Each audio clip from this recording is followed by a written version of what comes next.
The new student barely spoke a word since he transferred. He kept his head down, always sitting in silence. He went unnoticed by most, but not by the girls. One afternoon, while he was napping, the girls were admiring his looks, and one of them even took a sneaky photo. Later, she showed it to him with a shy smile. But right then, her boyfriend walked in. Seeing them together, he started mocking the new guy for being so quiet and skinny. The girl brushed it off, telling Taksu to just go sit down since class was about to start. Later that day, Taksu saw his girlfriend fanning the new guy again. She didn't even look at him. She just sat close to Jijeon. Because of this, Taksu couldn't focus on his game and smack. A ball hit him right in the face. At first, he laughed it off with a cold stare at the couple, but after the game, Taksu shaved the head of the kid who threw the ball because no one is allowed to embarrass him in public like that. By coincidence, that was exactly where Jijeon hung out after snacks, so he saw everything. Realizing this, Taksu threatened to give Jijeon the same haircut, but the MC didn't say a word. He just looked at him calmly. Taksu tried,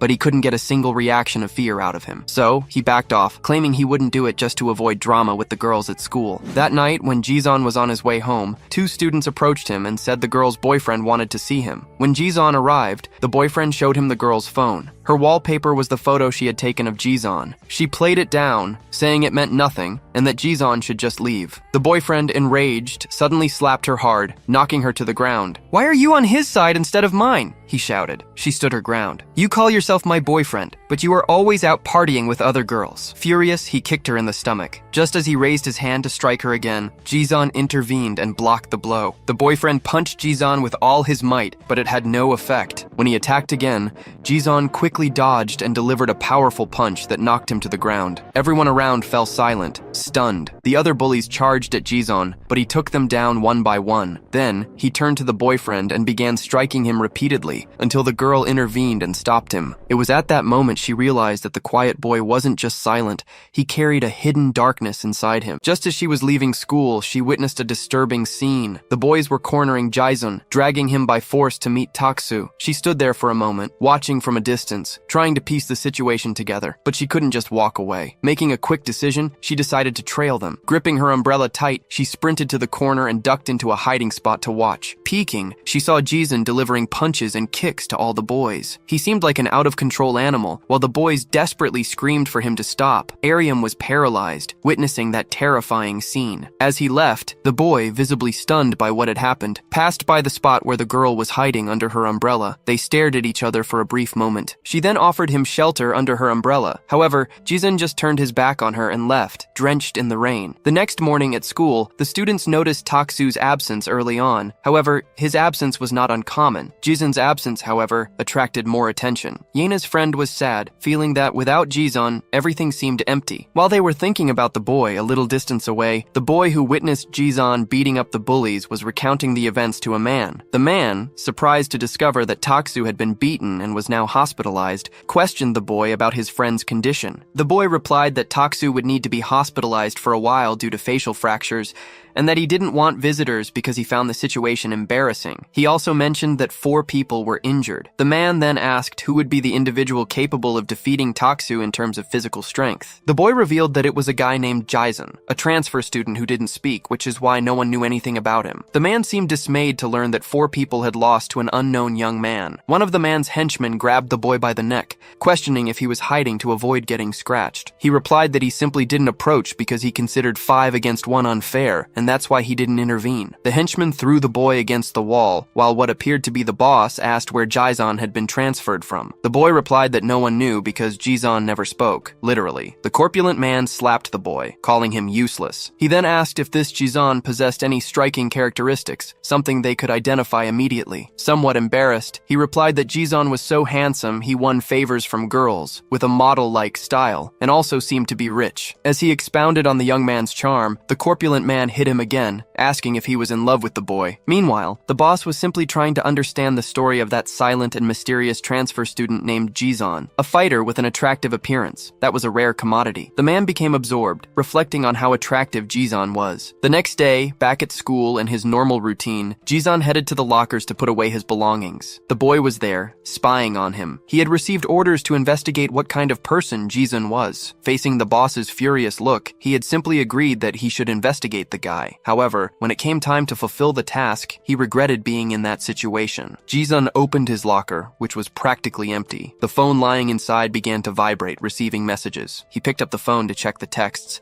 which congratulated him and informed him that he had received that phone for free. It was an old phone, but X-Talk worked, and the person on the other side would listen to any concerns Ji-sun might have. The protagonist looked around, searching for someone watching him. However, he did not spot either of the two who were hiding. Some girl had given the phone to Ji-sun and seemed nervous about the situation. However, he appeared to ignore the gesture, simply leaving the device on the locker and walked away calmly. The boy watching him seized the opportunity to take the phone Ji-sun had left behind. Upon grabbing the phone, he started checking the type of device and if it was unlocked. He received a shove on his back that made him fall to the ground. The girl who had pushed him took the phone and ran away. The boy remained on the floor, wondering what had happened and who that girl was. He got irritated with such rudeness, questioning why bullies were so fierce lately. Yuri was telling Yana about her aunt's poodle that had given birth to puppies and that she planned to adopt one, but her father would not allow it. However, she noticed that Yana was not paying attention as she was absorbed in thoughts again. She questioned if she was worried about Ji-sun, as it was the second day he had missed class. Looking ahead, she spotted Ji-sun. There he was, with good posture and a look devoid of life. When Yana saw him approaching, she froze. She handed her belongings to her friend quickly and ran towards the boy, giving him a tight embrace, surprising everyone with the occurrence. With tears in her eyes, she expressed her concern and asked if he was okay. She stated she would never forget that he had saved her life. The boy observing him confirmed his theory. Girls loved Ji-sun. He noted facts about Ji-sun on his phone, recording that he arrived a little late, that girls liked him, but that he also still did not speak. At the end of the day, leaving school, the protagonist followed the same path as always. Some men were waiting for him on that route. Upon spotting the boy, one of them noticed that he really stood out from the others. He alerted his companion with a whistle. They followed the boy on their scooters. They surrounded him, trying to intimidate him and prevent him from leaving. They asked if he was Ji-sun, and as expected, the boy did not answer. His lack of response, however, confirmed he was the one they were looking for. Then, the man ordered him to get on the bike, claiming he had come to pick him up. He asked Ji-sun if he had ever heard of Kang Do-il from Daeseo Technical High School. He explained that upon entering the second year, Kang Do-il had become a legend, reaching the school's top 3, and that there was no one who did not know him. After all, Daeseo was in a different dimension from Ji-sun's school, which was a mere meeting point for nerds. He added that Kang wished to meet him, guaranteeing that he did not need to fear, because, for now, it was just an invitation, and he would not die. However, Ji-sun remained motionless, irritating them to the point where they started shouting, ordering him to get on the bike. One of the henchmen grabbed the boy's backpack and asked menacingly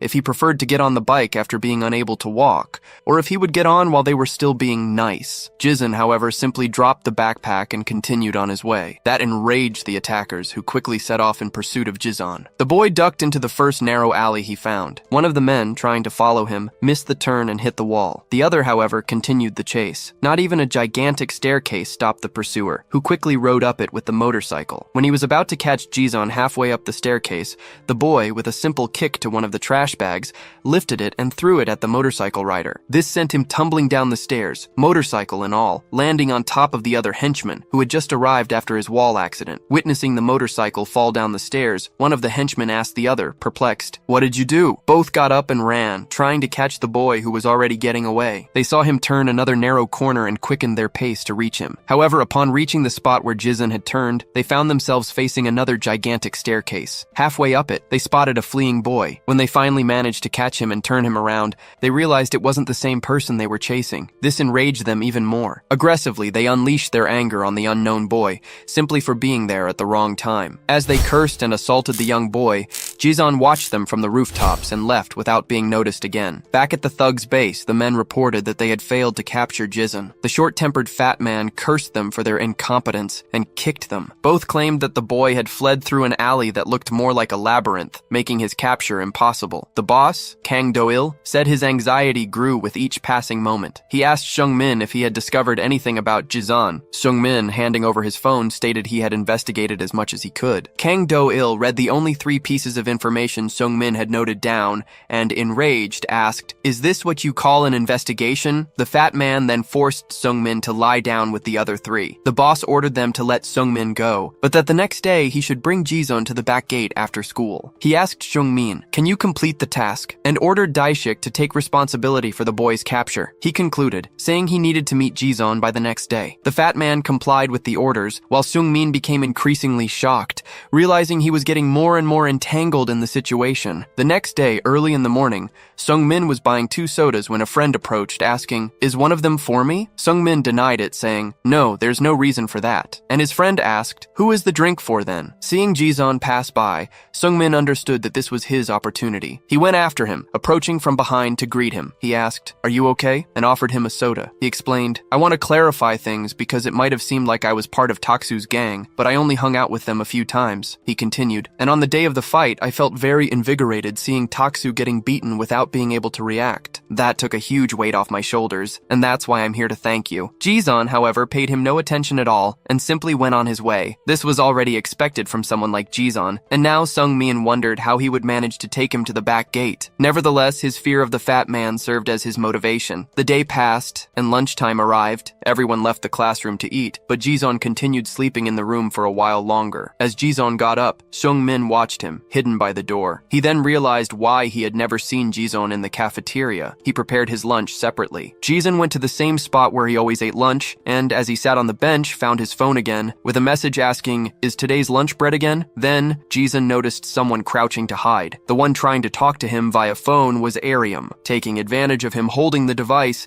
the girl started sending him several messages. In them, she asked, "Do you always eat alone on the rooftop?" and revealed that I do too. She mentioned, "I've seen you a few times on the rooftop, and because of that, I felt like talking." As Jisun looked for who was sending him the messages, Ariam sent another one, informing him, "I'm to your left." Upon looking, he saw her raise her hand to wave and then lower it again. Via message, she confessed, "It's still not easy for me to face people." She mentioned, "I heard you don't talk and I share that characteristic." She then asked via message, "So, what's the reason for your silence?" Just as Jisun was about to type his reply, someone arrived shouting at his location. It was Sung-min, pretending their encounter there was a mere coincidence. He said he had gone there to eat his bread and asked, "What are you eating?" Even without receiving any reply, Seung-min sat down next to Jisun, announcing, "I'll eat with you." A discomforting atmosphere then settled, and the two ate in complete silence. Suddenly, Seung-min began to whimper softly, which drew Jisun's attention. Crying, Seung-min confessed that in fact, he had no friends. That was why he hung out with the Taksu guys, as he didn't want to be an outcast. He suggested to Jisun that since they were both outcasts, they should be friends. But Jisun didn't even pay attention to what he was saying. Seung-min's plan had no effect. Not even his tears helped. Our protagonist, Jisun, stood up to leave. However, Sung-min didn't want his effort to be in vain. He clung to Jisun's arm, asking, "Are we friends or not?" As expected, Jisun completely ignored him. He simply walked away, leaving Sung-min there, still waiting for an answer. A little later, almost at dismissal time, Daeshik sent a message to Sung-min, asking where he was and why he hadn't brought Jisun to him. The teacher was dismissing the class, and Sung-min, desperate, wondered how he would do it. He couldn't give up, so he went after his target. He couldn't find him anywhere and became increasingly desperate, imagining that Jisun had already left. Upon arriving at the 5th classroom, he didn't see him immediately, but he soon spotted Jisun sitting in front of the window, observing the activity outside. It seemed as if Jisun was posing for a commercial before leaving. More messages from Daeshik,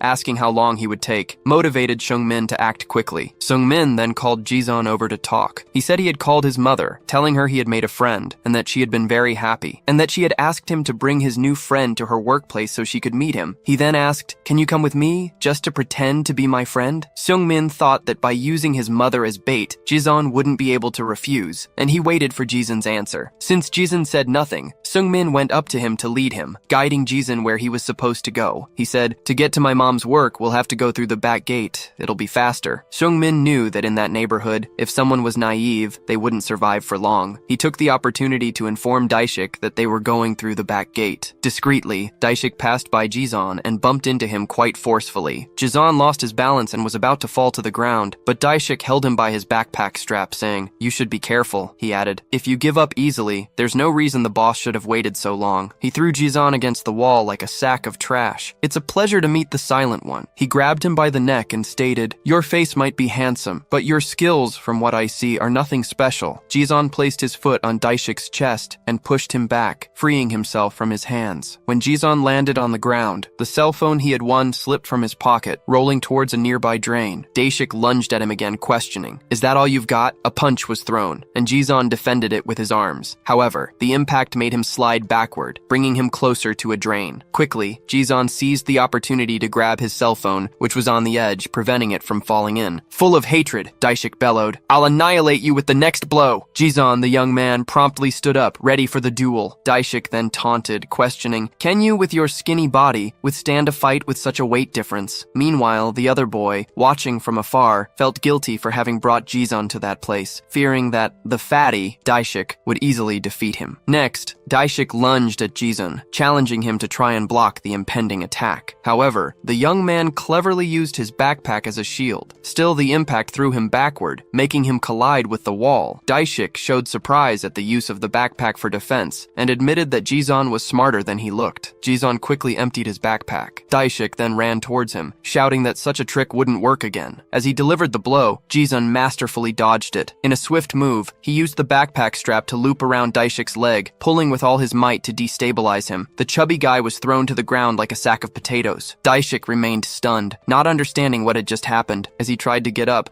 Jizon was already preparing his next attack, a precise kick to the opponent's face which hit him squarely. The chubby guy could barely comprehend where that skinny kid drew so much strength from. The hiding boy watched the scene, surprised and incredulous to see Daishik being overpowered. Daishik lay on the ground, his face visibly bruised. Jizon, in turn, turned his back with a look of contempt and picked up the phone that had fallen to the ground. However, Daishik abruptly got up and ran towards him, shouting that the fight wasn't over yet. He delivered a powerful punch to Jizon's chest, sending him to the ground. Then, he picked up the phone Jizon had dropped and asked in a provocative tone, "Is this device really that important to you?" Daishik declared, "I just need to take it anyway, and I regret that, for that, Jizon must be taken alive to the destination." Suddenly, an individual on a motorcycle appeared. Daishik got on the bike and informed Jizon that if he wanted his phone back, he would have to go to Alley Park. As he left, he added that a welcome awaited him. The scared little boy ran to Jizon to check if he was all right. He was impressed to find that Jizon had no injuries whatsoever. He asked what Jizon would do, now that his phone had been taken. He warned that if there was compromising information on the device, his personal data and private life would be exposed, and he would be in serious trouble. Jizon then replied, "My mother can wait for next time, and I need to hurry and go to Alley Park." The other boy felt he had played his part 120% up to that point, and now all that was left was to wait and see if Jizon would head to Alley Park. Jizon, our protagonist, silently got up and started walking. The observing boy was surprised to realize that Jizon was actually going after his phone. Jizon then arrived before a gigantic wooden staircase. He began to climb, passing by some suspicious-looking youths. As he approached the top of the staircase, he spotted several individuals. They all seemed to belong to a gang and were awaiting his arrival. They formed a human corridor, and at its end stood the group's leader. The leader, euphoric, showed satisfaction at seeing that Jizon had shown up. Displaying Jizon's phone, the leader asked, "Is this what you came for?" Jizon then simply walked towards the man to retrieve his phone. The leader commented, "I didn't find anything relevant on the device. No phone numbers, no call history. Only a few text messages were recorded from some girl who was watching him." Given the apparent simplicity of the phone's content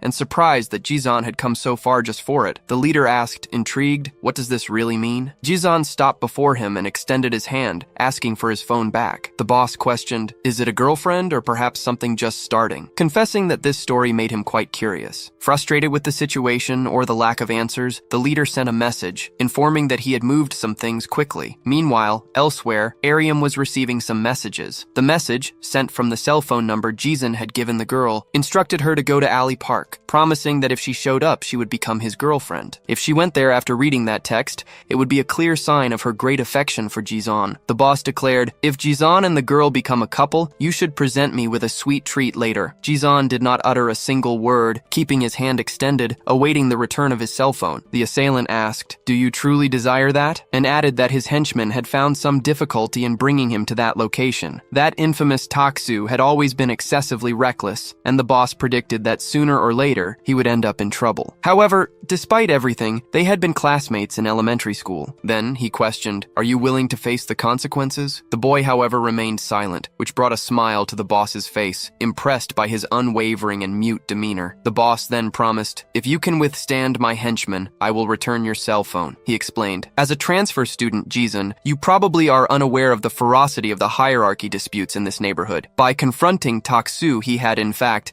entered the power struggle. And finally, he declared, "I am waiting to see what you are capable of." Immediately, the burliest individual advanced against him, driven by a thirst for revenge. He threw a punch, but the boy, in turn, dodged with remarkable ease. This made the corpulent assailant even angrier, and he bellowed at the other henchman, "Attack the boy with punches!" Subsequently, all the assailants charged at the boy who, despite his skills in dodging attacks, did not retaliate. He merely intercepted the attacker's hands midway. However, the sheer number of assailants meant that some blows landed on the boy, who nevertheless managed to protect his face. He staggered and fell at the feet of one of the assailants. This one, in turn, delivered a precise blow to Jisun's face. Faced with his fall, others took the opportunity to land kicks on him. The boss merely observed the boy being brutally assaulted by everyone. He wondered why he only defended himself from the attacks without reacting. He pondered if the reason lay in the boy's lack of interest in the hierarchy dispute. One of the men next to the boss commented, "Even under such a beating, that infamous person has not let out a single cry," and asked, "Does he prefer to sacrifice his own life rather than utter any word?" This attitude further piqued the boss's curiosity, who wished to hear Jisun's voice, contrasting with his appearance. Then he bellowed,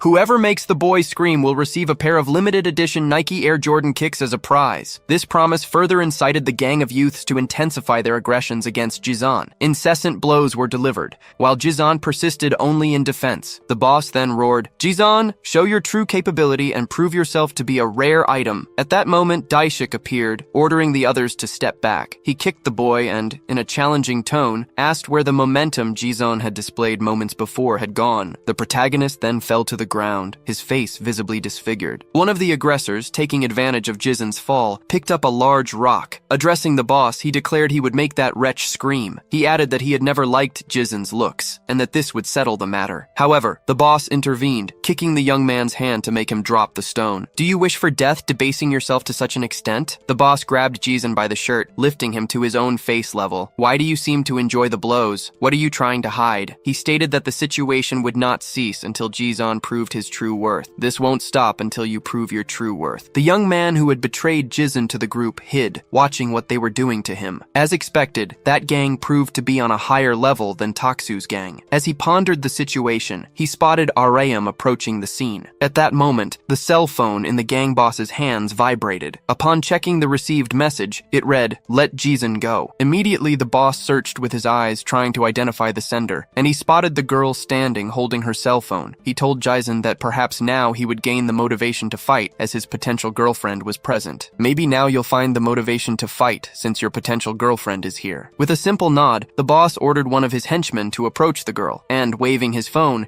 he shouted for her to come closer. "Get over here." As she was typing another message, the henchman approached her from the side. He grabbed her arm and was visibly impressed by her beauty. She tried to escape, but he restrained her more forcefully, asking where she thought she was going. "Where do you think you're going?" The young man, observing them, cowardly hidden behind a tree, was terrified to see his crush in that situation, but remained inert. The henchman dragged the girl closer to the group, stating that she needed to see the condition of her little boyfriend's face. Then he handed her over to the gang boss. Aryam and Jisun stared at each other for a few moments, remembering brief encounters they had had, and there was the girl, with a bruised arm and visibly frightened. Her presence at the scene impressed the henchman. The chubby guy questioned if she had come there because she wanted to be that scoundrel's girlfriend, but claimed the young man was a bit busy at the moment. "Did you come here because you want to be that scoundrel's girlfriend? He's a bit busy right now. Jisun is a frustrating guy and he's getting a lesson." The girl in turn typed a message, clarifying that the young man was just a friend and reiterating the request for them to release him. "He's just a friend. Let him go." The boss then questioned why she also wasn't speaking verbally, and then asked the girl's name. "Why aren't you speaking either? What's your name?" Getting no response, he noticed a commonality between the two: silence. Everyone began to mock the situation, scoffing at the fact that they communicated only through messages and calling them strange. "They only communicate by text. How strange!" The boss declared that it didn't matter who did it, but someone should make them speak and would be rewarded for it. It doesn't matter who does it, but someone needs to make them talk, and they'll be rewarded for it. The chubby guy then asked if the girl also qualified for the reward, and the boss confirmed. Immediately, the thugs surrounded the girl and began to harass her, claiming that since she didn't speak, she wouldn't refuse anything. Some held her by the arms, while others tugged at her hair. Jisun, for his part, merely observed the scene. The boss asked what he would do next, if he would continue to resist in that manner. Meanwhile, the thugs continued to harass the girl. One of the men, holding her face, asked why she kept her mouth shut, trying to force her to speak. Suddenly, Suddenly, one of the thugs surrounding the girl was hit. Jizun looked at the fallen man, and as he turned to understand what had happened, received a punch to the face. The man in the hat asked what he thought he was doing, but the next instant, he was hit by a punch to the face and fell motionless to the ground, already unconscious. That invigorated the boss, who realized Jizun was finally fighting for real. After pushing the aggressors away from the girl, Jizun attacked the others. The girl, for her part, remained terrified by the events. The entire gang then united to confront the young man. Some hit him with punches. He grabbed one of them by the leg and threw him onto the others. Another man, however, jumped to grab him. Quickly, Jizun grabbed him by the hair and delivered several punches to his face. One of the gang members tried to kick the young man, but he dodged, grabbed the aggressor's leg, and knocked him to the ground. At that moment, the chubby man charged, running towards Jizun, yelling that he would end it. It was Daishik. Meanwhile, the man with the trapped leg screamed for Jizun to let him go. Jizun delivered a kick to the man's chin, knocking him out. Then he moved away and went to face Daishik. Dodging the punch Daishik tried to land, Jizun stepped on his leg, gaining momentum, and delivered a knee to Daishik's face. Jizun didn't stop there. He delivered another kick with the sole of his foot to his opponent's face. The boss felt increasingly motivated, realizing that the young man was a rare find. Meanwhile, the confrontation between Jizun and Daishik unfolded. Daishik grabbed him with all his might. Already missing a tooth, he was furious at getting beaten a second time. Jizun raised his arms high and delivered elbows to Daishik's face, hitting his eyes. He continued to strike his enemy's face with his elbows, causing Daishik to lose more teeth and fall unconscious. Everyone was in disbelief at the scene, as no one expected to see Daishik defeated. Jizun's fight against the entire gang continued. Amidst punches and kicks, all his opponents fell, one by one. Meanwhile, the gang leader merely watched, impressed by the young man's skills. He found him even more interesting than he had expected. One of the gang members then grabbed Ariam by the neck, attempting to make Jizun stop attacking his companions. Seeing the scene, the protagonist remembered something from his past. A woman in a cap being held by a man and screaming, asking him for help. Jizun then seemed to grow even angrier and walked towards them, while the aggressor warned him not to approach. Another man even tried to attack him from behind, but with a single elbow he knocked the opponent down. He propelled himself, moving quickly towards the man holding Ariam. The man screamed, consumed by fear of Jizun, but his scream was interrupted by a punch to the face. As he fell to the ground, Jizun didn't stop, continuing to attack him, delivering a succession of punches to the man. The gang leader then approached and ordered Jizun to stop, and he instructed him to take his cell phone back, as he deserved to reclaim his device. Then the boss invited Jizun to join his team, stating that he couldn't stand not getting something he wanted. The young man, enraged, moved away from the aggressor and walked towards the gang leader. The boss, visibly frightened, asked what Jizun was doing, since the fight had already ended. He reiterated the request for him to stop and questioned the meaning of that look. Jizun, ignoring the boss's words, moved to throw a punch. However, the boss put himself in a fighting stance, dodged the young man's punch, leaving him in disbelief. The boss delivered a punch to the young man's chin, throwing him backward. Jizun fell to the ground, nearly unconscious. The boss merely repeated that he had warned him to stop. The boy remained lying on the ground, motionless and silent. The gang leader asked him to think carefully about the proposal he had made, stating that he would return to hear his answer. Then he threw the cell phone at him. He summoned his crew to leave the spot, and everyone promptly followed him. "Who was that bastard?" the chubby guy questioned as they went down the stairs. He also asked, would the leader really recruit that mute bastard? And he concluded by commenting, it was scary to see his eyes roll back. The leader, in turn, thought about the punch he himself had dodged from Jizun. However, the boy had reacted in an instant, managing to graze him. That boy had a natural talent for exploiting openings, which indicated a high level of skill. This only intensified his desire to have him in his gang. Meanwhile, Jizun and Ariam remained at the place where the fight had occurred. He sat on the bench, visibly exhausted after that intense battle. Ariam was worried about Jizun's condition. Suddenly, she turned her back and ran off. At that moment, Jizun's cell phone vibrated, indicating the arrival of new messages. The girl's message informed him that she had gone to buy medicine and would return in a few moments. He remembered the delicate situation the girl had gotten into because of him. He reflected for a while on the situation, then left the cell phone on the bench and departed. A boy who was secretly observing was terrified of Jizun,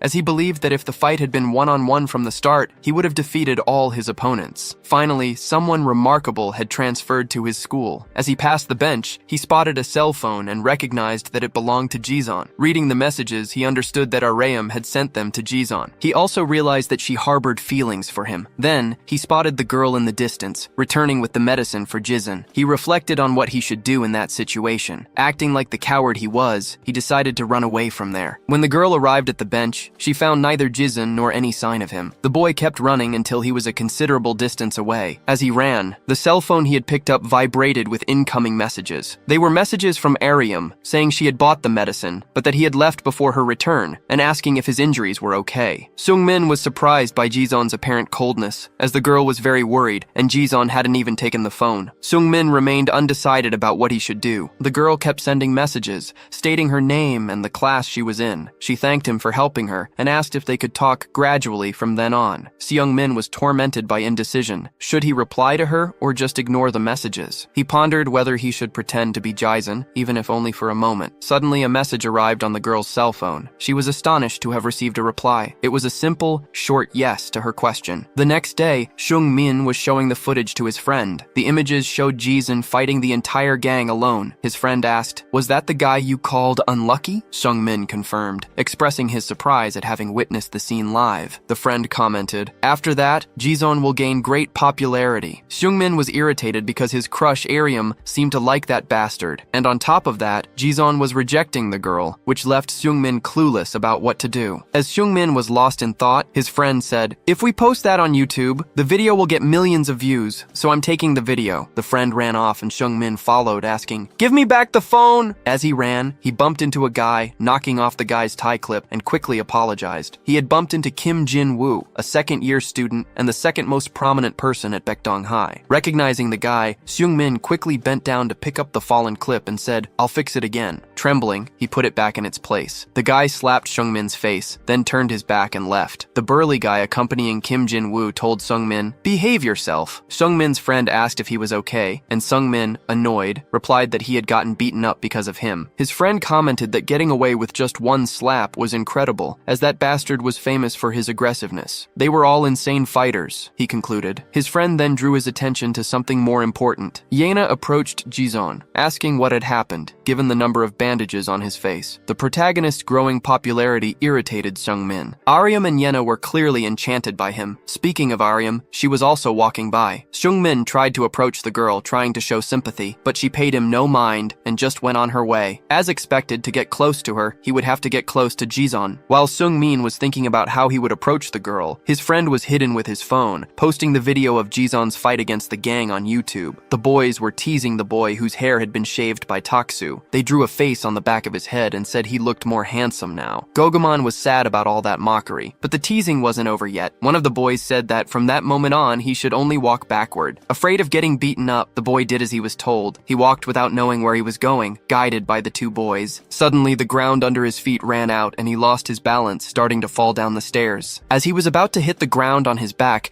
Jison held him, saving the boy from serious injury. Yena, who was with the protagonist, asked if Gogumon was okay. However, upon seeing the back of the boy's head, she couldn't hold back her laughter, even as he explained that he had been targeted by bullies. Trying to stifle her laughter, Yena apologized to Gogumon. As expected, Jison found nothing funny about the prank, and Gogumon mentally thanked him. Later, in the school gym, while one student watched the door, two others were fighting inside. Surrounded by other students who cheered and motivated the two fighters in the center, it looked like a spectacle. Even bets were being placed on those fights. Kim Jin-woo found the fight boring, until a boy handed him his phone to show him a video. It was the video of Jison fighting, posted earlier by Seung-min's friend. With each passing second, the views increased. Kim Jin-woo asked if that boy was from their school, and heard that he probably was, as the uniform was the same. They were both impressed by the boy's skills, but the video had been shot from too far away to see clearly. If he really was from that school, it would be a hit. So Kim Jin-woo asked everyone in the gym if anyone knew of any students recently transferred to their school. A boy replied that in the next class, there would be the quiet bastard, and said he was from class 5. There was also a rumor that Taksu had been hospitalized because of this student, but no one talked much about it, so it wasn't certain. Kim Jin-woo got all excited upon hearing that he had beaten Taksu, and asked one of his cronies to find out more about the guy, as he seemed like an interesting sort. At lunchtime, some boys called Gogumon to go with them, but he made a lame excuse. When Jison left his classroom, Gogumon latched onto him and said he had bought some bread, asking if they could eat together. Since the protagonist didn't answer yes or no, Gogumon just accompanied him, saying they would eat together from time to time. When they arrived on the rooftop, Seung-min was already waiting there. However, Goguman's presence next to Jizon left him confused about what was happening. While one said he was waiting to eat with Jizon, the other explained that he had come along for the same purpose. When Sungmin turned to speak with the protagonist, he saw the drawings on the back of Goguman's head and started laughing, saying that he would always be the funny type. But Goguman said he wasn't trying to be funny. He explained that his body was marked by the reality of school violence, something that couldn't be resolved by simply hiding it. You can't just avoid the truth, the boy concluded, and asked Jungmin to take a photo for him. Not understanding the photo's purpose, the boy took it anyway. While he was taking the photo, Jison's phone, which was in Sungmin's pocket, vibrated. Moving away from the boys, he asked them to start eating, as he would be right back. He took the phone from his pocket and read Aryam's message, wishing Jison a good lunch. However, he naively interpreted the message as being for himself and replied to the girl, wishing her a good lunch as well. This single message delighted the girl. Suddenly, Jaemin entered through the door, and Sungmin, scared, asked what he was doing there. Jaemin went straight to where Jison was sitting. He said he had been told that the quiet boy usually stayed on the rooftop during lunchtime. He confirmed that it was true, moving even closer to the boy. He extended his phone, showing the fight video, and asked if that was him. Sungmin despaired when he learned that his friend had actually posted a video on YouTube. Goguman asked what was happening. Jaemin replied that there were many rumors about it, and that he wanted to see the boy's skills in person. But Jison ignored him, which angered Jaemin. Already preparing to punch, Jaemin asked if he wasn't listening. When he tried to hit the boy with a punch, Jison calmly dodged. Jaemin tried to throw more and more punches, but couldn't land any, and this only increased his anger. He then said that, since the boy couldn't get up, he would be defeated that way. He tried to throw another punch, but the boy dodged again. In response, Jison delivered a precise kick to his opponent's shin. This completely unbalanced him, making him lose his footing for a few moments. Then, Jaemin plummeted, hitting the bench with his face. The bully started screaming in pain after the impact. As Jaemin roared, Jison stared at him with a look of pure contempt. Jaemin's face was covered in blood,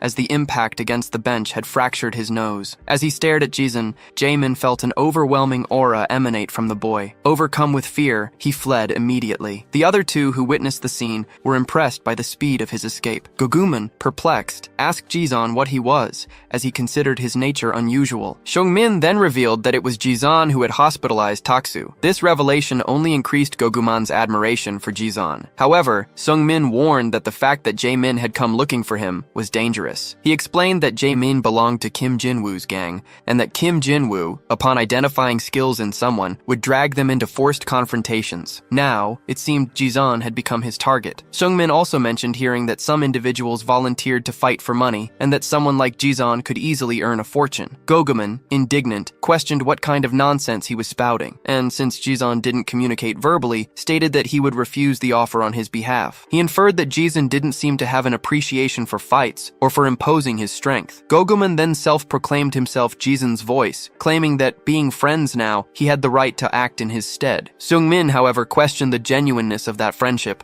while Goguman insisted on its veracity. Back in the classroom for the second part of the day, Jison's arrival caused a stir. Some classmates, cell phones in hand, showed a video and asked if it was really him, requesting that, if it was, he at least confirm with a nod. Goguman intervened, asking them not to bother Jison, and that if they had something to say, they should address him first. The intervention annoyed everyone, who, in response, surrounded Jison. At that instant, the door was abruptly opened, and Kim Jin-woo entered the classroom. He stopped at the front of the room and asked who the transfer student was. Everyone hesitated to point at Jison, but Goguman, standing beside him, drew attention. Kim Jin-woo then addressed the two. However, Goguman positioned himself in front of Jison. When Kim Jin-woo approached, he asked Goguman what he was doing. With a hint of apprehension, Goguman replied that he was Jison's friend and representative, and therefore, Kim Jin-woo should speak to him first. The burly henchman of Kim Jin-woo asked Goguman who he thought he was, but Goguman insisted that communication should be done through him. Slapping Goguman's face, the henchman asked if he was an idiot. As he fell, Goguman turned onto his back, revealing to the henchman a face drawn on the back of his neck. The henchman grabbed Goguman by the collar of his shirt, lifted him, and commented that, "This bastard is really funny." Jison suddenly stood up,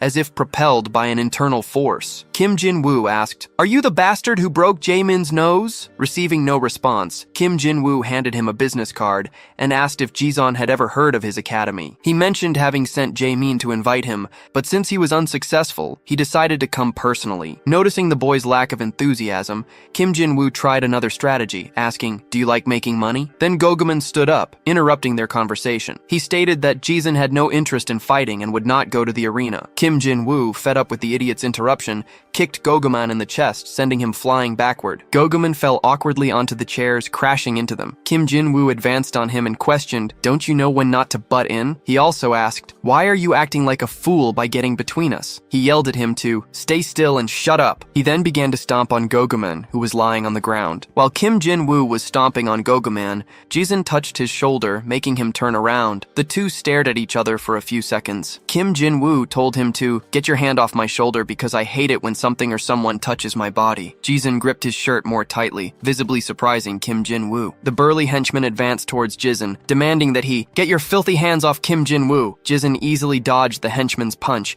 and retaliated with a precise knee to the opponent's face, who spat blood and screamed in pain. Immediately after, the young man fell over tables and chairs, but refused to accept defeat easily. He grabbed a chair, preparing to throw it, and declared that, "Jizun, you're finished." With extreme ease, Jizun jumped, dodging the object, landed on one of the tables, and went on the counterattack. He ran closer and delivered a kick to his opponent's face, knocking him to the ground as if he were nothing. The boy remained standing on the table, emanating an intense aura, which made all his classmates confirm that the previous video was real. Furious, the bulky student stood up, lifting a table and howling with rage, vowing to kill Jizun. At that moment, the teacher entered the room, and upon seeing the scene, demanded explanations, reprimanding them for the fight, and questioning why Jizun was on top of the desk. Kim Jin-woo intervened, claiming it was just a prank to cover up the situation. He turned to Goguman, calling him agent, and warned that he would contact him to speak with Jizun. He walked towards the exit, touching the teacher's shoulder as he passed and telling him to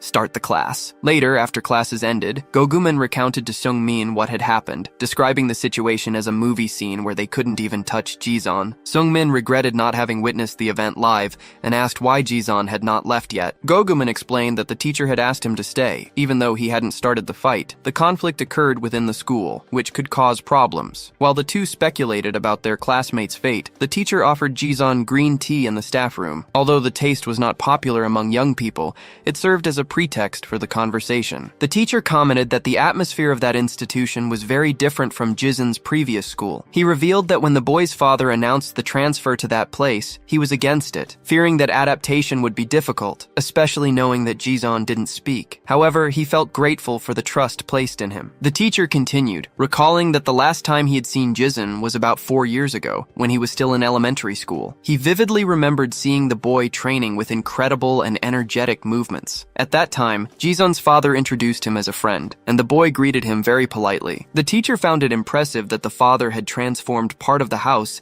into an academy for his son. He recalled that after training, they went for a drink to celebrate their reunion, and that Jizun was a brilliant young man. The teacher admitted not knowing what had happened in that interim for Jizun to end up in such a wretched place, but warned that although he had asked for the understanding of the other teachers, Jizun would have to deal with the students on his own. He concluded by saying that the reason why his father raised him so strong was not just to train his body, and that someday he would overcome that silence. A sudden rain caught everyone returning home by surprise. Seung-min told his classmate that his concern now was with Kim Jin-woo, as they had no way to attract Jizun. At that moment, the cell phone he had taken from Jizun received a message. It was Aryam, asking if he had an umbrella. Confused, he questioned the reason for the question, and she replied that she was waiting in front of the stationery store. Seung-min went to the location, already imagining that she would have an umbrella, and confirmed his suspicions upon seeing her waiting for Jizun. Consumed by doubt and jealousy, he hesitated about bringing Jizun to her, not wanting the two to share an umbrella so closely. He then had an idea he deemed brilliant,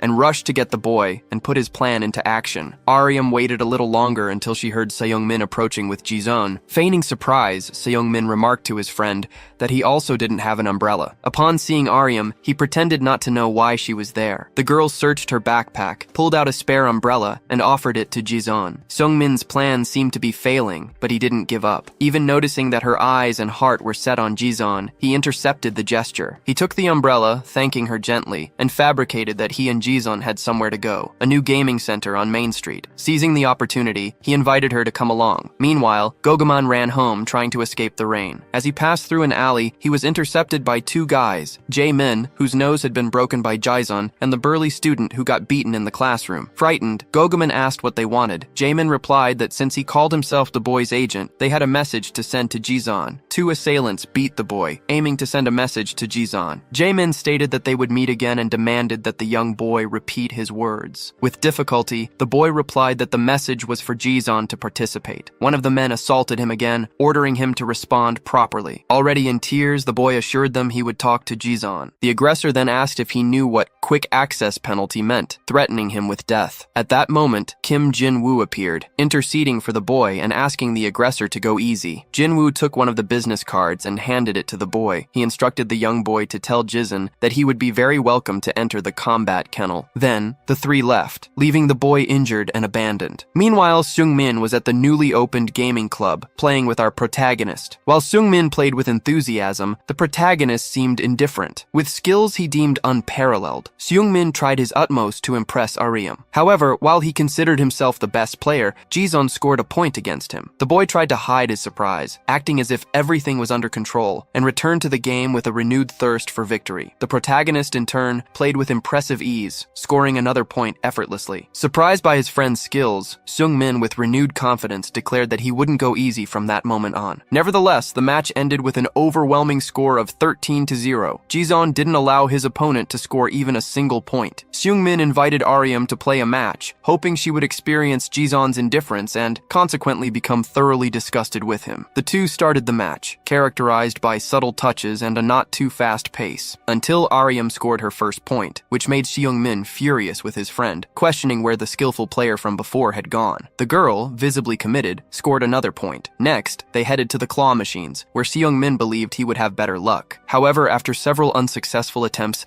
he asked Aryum to wait a little longer, confident that he would soon get a bear. He tried once more and again failed, getting annoyed and concluding that the machine was a scam. Beside him, Jae-sun, with utmost calm, got another bear. With two identical bears, though of distinct colors, in his arms, Jae-sun handed one to each of his friends. Seung-min, somewhat embarrassed, thanked him, while wondering what Jae-sun, after all, couldn't do. Annoyed by the sequence of events, Seung-min decided to play his final card. He took his two friends to a karaoke bar, confident in his vocal abilities. He sang as loud as he could, hoping to be noticed by Aryum, but what he delivered was a comedy show, not a singing performance. Aryum, meanwhile, remained clutching the plushie she had received from her crush. At the peak of his disastrous performance, Seung-min choked and ran off in search of water. With Seung-min gone, Jae-sun and Aryum were left alone, immersed in complete silence. Aryum took her phone and sent a message to Jae-sun, thanking him for the bear. Suddenly, her phone rang. Upon seeing it was her father calling, she instantly became nervous. She stood up and left hastily, but as she passed through the door, she bumped into a man, causing him to spill all his coffee. The man yelled at the girl, reprimanding her for her lack of attention, and became even more furious when she didn't apologize. Seung-min, upon returning and witnessing the scene, tried to intervene. "Is she your girlfriend?" the man asked. "We're just classmates," the boy replied. The man then poured the remaining coffee over the girl's head, and as expected, the cowardly Seung-min did nothing. However, Jae-sun approached and grabbed the man's arm, who, surprised, asked, "What the hell are you doing?" Our protagonist tripped the man, knocking him to the ground like a sack of garbage. The aggressor's companion tried to attack Jae-sun, but received a punch that knocked him down. Aryum saw the two men fall before her eyes. Jae-sun grabbed her arm, pulled her up, and the two ran off to avoid further trouble. Seung-min stayed behind, and the man asked if he was a friend of the two who had left. Quickly, the boy ran away to avoid any involvement. He grabbed his backpack and his teddy bear, and then left. Upon reaching the street,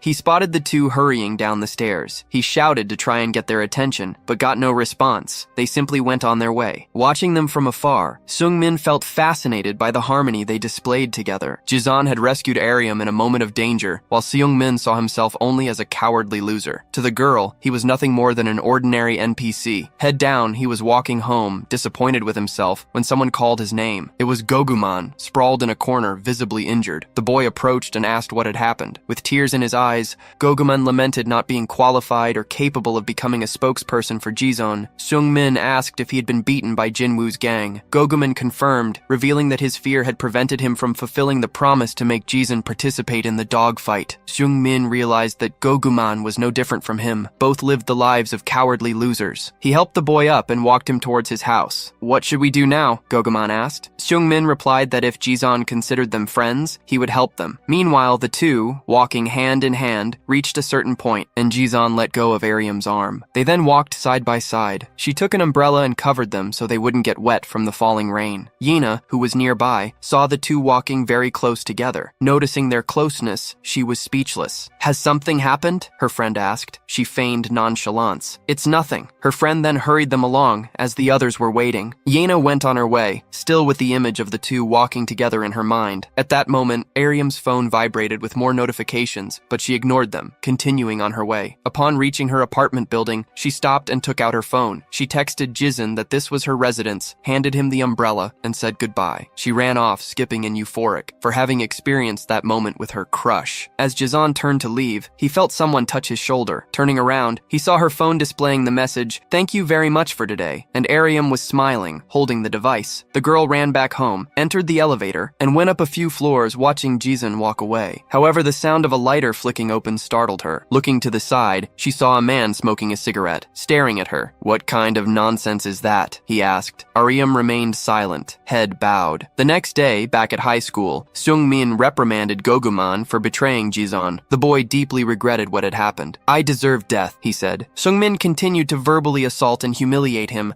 uttering words meant to move Jizon. "When is Jizon supposed to participate in the fight?" he asked the supposed spokesperson. Goguman informed him it would be on Saturday night at 9 p.m. at the gym. He added that if Jizon didn't show up, he would be killed by the gang. The two tried to convey the seriousness of the situation to Jizon and how much they needed his help, but the protagonist simply left. They were left wondering if he would go or not, and Goguman was desperate, convinced that all was lost. On Saturday night, at the fight club, competitors fiercely faced each other, delivering powerful blows. With each impact, the audience cheered intensely. The two boys, Seung-min and Goguman, were terrified by the scene unfolding inside a school and wondered if Jizon would actually show up. The crowd was euphoric with the intensity of the fights unfolding. An intense exchange of punches occurred between the two competitors, and with every opening offered by one of them, the crowd cheered, urging the other to seize the opportunity. Heeding the crowd's suggestions, the fighter landed his blows with precision. Through the cameras, a man watched everything from a private box. Finally, that match came to an end, and it was time for the main event. The man was curious to know if Jizon would appear,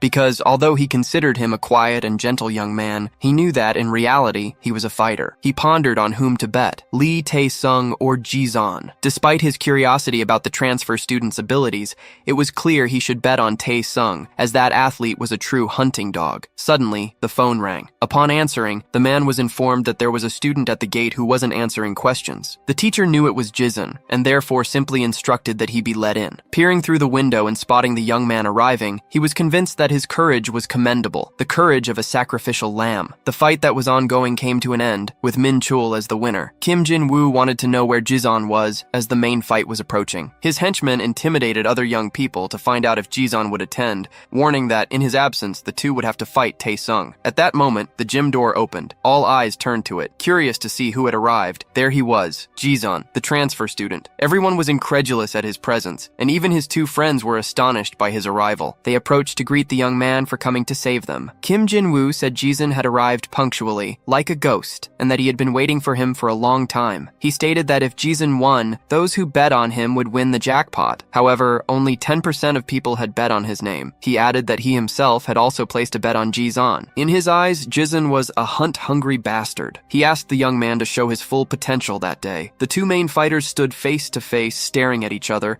trying to decipher something in one another. The young man, Tae-sung, took off his headphones, asking if Jizon was the transfer student. He threw the headphones to someone in the audience and asked them to play that song. He took off his shirt and declared that it was showtime. The two positioned themselves, ready for the clash. They began exchanging blows, and Jizon invariably dodged them all. He landed a punch in response, which his opponent defended. They continued to test each other's skills and limits. Amidst punches and kicks, only Tae-sung was receiving the blows. After a few quick exchanges, he soon realized, among all the opponents he had faced until then, Jizon's level was different. The situation was chilling that day, but he wouldn't let himself be intimidated. The moment he finished that thought, he received a punch to the face. Jizon took advantage of the brief opening when Tae-sung dropped his guard. The fighter didn't slow down, continuing to deliver multiple blows to his opponent, giving him no chance to retaliate. Jizon's two friends cheered with every blow he landed. Tae-sung was getting enraged because the young man's expression remained unchanged. He was becoming Jizon's punching bag. The teacher, watching through the cameras, wondered what was wrong with the boy he had bet on. The crowd started to get annoyed because Lee Tae-sung wasn't attacking. They asked to turn up the music volume to see if the boy would get more motivated. In unison, they started shouting the young man's name. The music and the crowd's shouts began to motivate him. Meanwhile, Jizun found that voice peculiarly familiar. This distraction caused him to receive his first blows. The audience in turn invigorated themselves and wondered what the song was. One young man replied to another that it was Ila Khan, a very popular girl group at the time. Jizon then recalled a girl who had told him that when her group debuted, he would become a pop star's boyfriend. In the past, the girl questioned him about his feelings regarding that situation. She assured him that the producers would guarantee her debut, provided she maintained the contract, and she was eager to know if she could meet that condition. Meanwhile, his friends invited him out. He reassured her, saying that, regardless of your choice, for me, it will be the right answer. The girl, immensely pleased with his words, thanked him, stating that, "You are the only person I can trust, my true sanctuary." Suddenly, the audience's shouts brought him back to the reality of the fight. Due to his inattention, he began to receive a flurry of blows. His friends, apprehensive, wondered about the reason for his sudden lethargy. Tae-sung, in turn, began to underestimate Jizun, thinking that the opponent had only been excessively cautious until then. With that, Tae-sung felt completely confident in victory, while the audience, euphoric, incessantly chanted his name. However, the music echoing from the radio caused Jizun to lose control of the fight. He was incessantly pushed back, and his friends didn't know how to intervene. Quickly, they realized that the loud music could be the cause of the distraction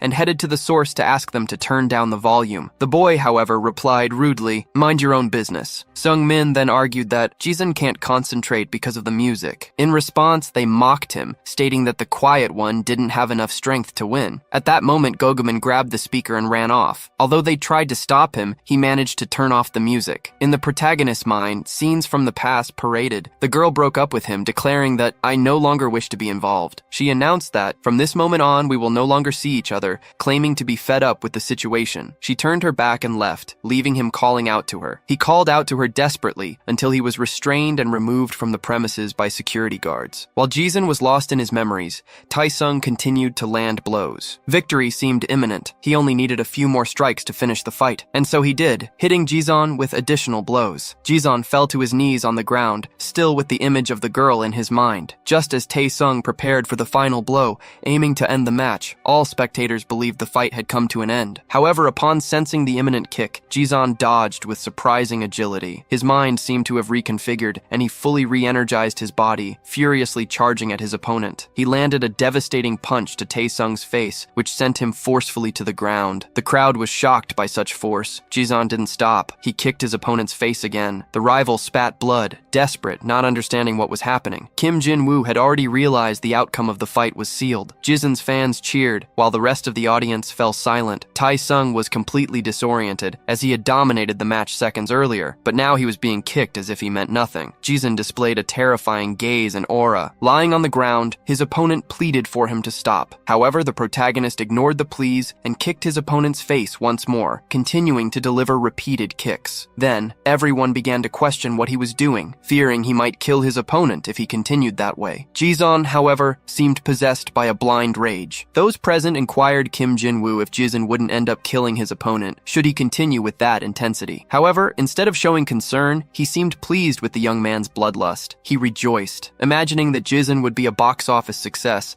and wondered who the next opponent should be to create an even more thrilling match. His friends then intervened in the fight, restraining him and stating that he had already won. Tae-sung's professor was furious witnessing his favorite's defeat. However, for Kim Jin-woo, what truly mattered was who brought him profits, and he believed Jizun could be his ally in that regard. Kim Jin-woo just needed to turn him into a loyal hound. He would be the only one to train the young man. Jizun came back to his senses, but his opponent was already nearly unconscious on the ground. Kim Jin-woo congratulated him on the victory, stating that his judgment was not wrong. He told the boy to show the same insane look in the next match as well. The fight money would be delivered through his agent. Afterwards, Kim Jin-woo left, and the two boys followed him. The two, trying to be friendly, invited him to celebrate the victory. Jizun, however, merely slapped Gogumin's hand as a warning not to touch him. He then left, leaving the boys confused. A little further on, as he passed in front of a store, he heard a familiar sound and, looking up, saw Ila Khan's show on a screen. The interviewer asked if she was aware of the extent of her current popularity. She replied that she felt her fans' appreciation for her efforts,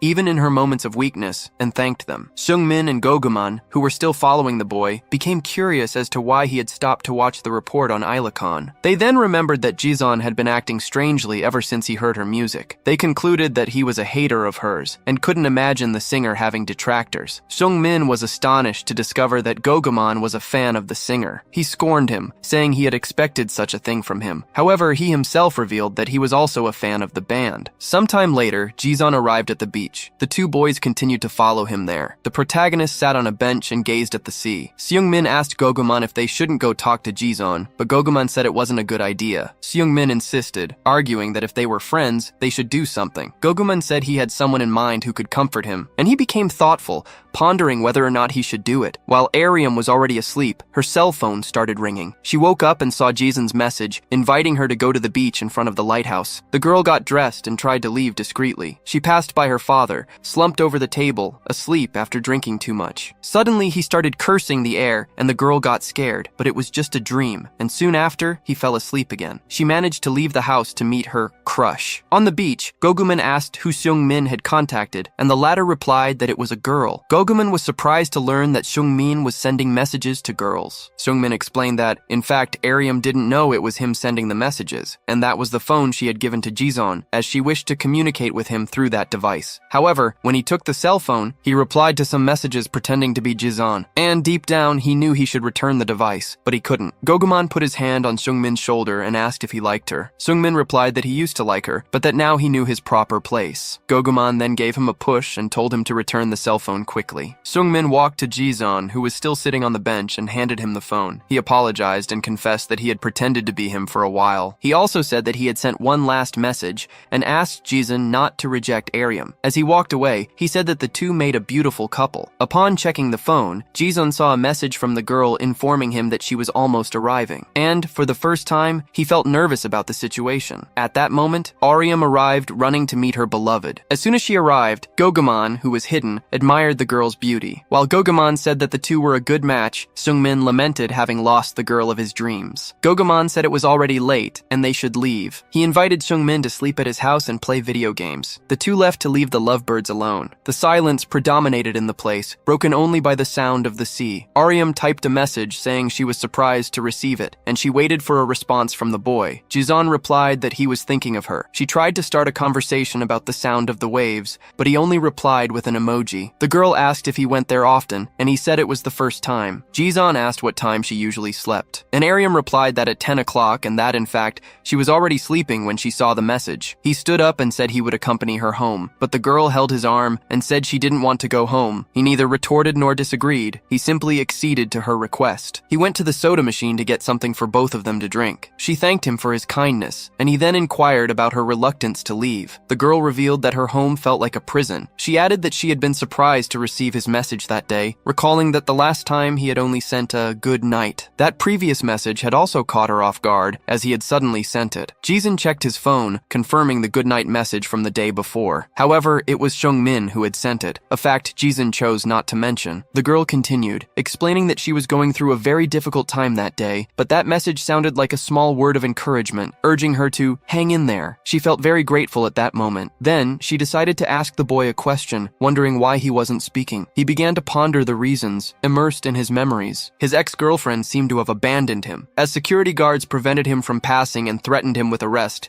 the girl ran back and hugged him with all her might. She confessed to having practiced the breakup so many times to remain as cold as possible, but seeing him now, she couldn't do it. She wouldn't abandon him, even if it cost her own life, and asked Jizon what she should do. He assured her that no matter what happened, he would always be by her side, asking her not to cry because everything would be all right. Atop the building, Go Bong-san, the CEO of Bong-san Entertainment, watched the two. Returning to reality, he replied to Ariam, explaining that a person's words could penetrate the soul and paralyze everything. She, somewhat reflective, found that very philosophical. She commented that she didn't know what was going on with him, but supposed his reason was more complex than hers. The boy asked what the reason for her reluctance to speak was. Calmly, she replied that it was simple. Her words were as dirty as her father's. She realized that her father's way of speaking was part of her, and acknowledged that it was a stupid reason. reason. Jizun invited her to walk along the beach. As was to be expected on a Saturday night, the area was quite busy. As they passed a bar, an argument started inside. A group of individuals began to provoke a younger guy, criticizing him for drinking there. Confidently, the boy replied that he could drink, as he looked older for his age. The young man's arrogance irritated everyone. It was Kang Do-il, the gang leader who wanted to recruit Jizun, and he was there, expressing his desire to just drink in peace. One of the provocateurs asked about Do-il's lackeys and why he was alone. The boy retorted that he preferred to let the kids rest during the holidays, and that it was easier for him that way. The individual told him to leave, warning that if he didn't, he would face the consequences. Tauntingly,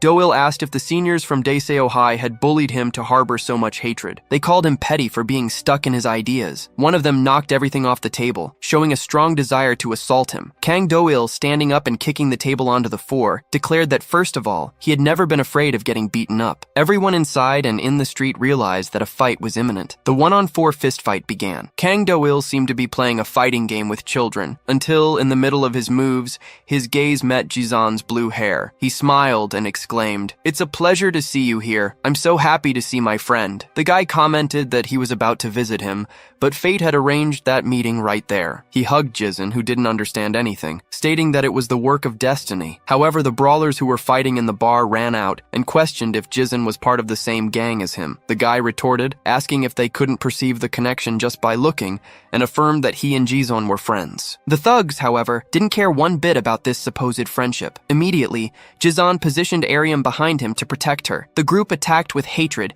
yelling that they would kill those punks. While the gang leader dealt with one of the aggressors, another advanced towards Jizun, saying that if they were friends, both should get a beating. With impressive ease, the protagonist took down the bully. The two began to fight together against the group, warning each other when someone was about to be caught off guard, and took everyone down in a matter of seconds. Observing the scene, Aryam reflected that Jizun seemed to be at the top of a very high and unreachable wall. However, she noticed that at times the boy came down from that wall to help someone. He might seem cold, but in reality, he was not. While everyone fought for selfishness and their own desires, Jizun was beyond that. He fought for something desperate, far beyond his own will. Suddenly, one of the men pulled out a knife and advanced behind the boy. Without him noticing, the guy got close enough to strike. The girl screamed desperately to try to warn him, and his fighting partner also warned him to duck. Jizun reacted immediately, dodging the attack. Right after, the gang leader appeared with a flying kick to the opponent's face, cursing him for having the audacity to pull a weapon against only two opponents. He stated that unskilled people acted like that when they were in trouble. Together, they took down everyone who tried to face them. The guy asked Jizun if he didn't think they made a beautiful duo, since they had finished everyone off perfectly. Jizun, however, looked at Aryam and saw her eyes full of tears. The guy asked if he was scared, saying that was nothing. In response, the protagonist punched him in the face. Confused, he asked what the hell was happening. Without saying a word,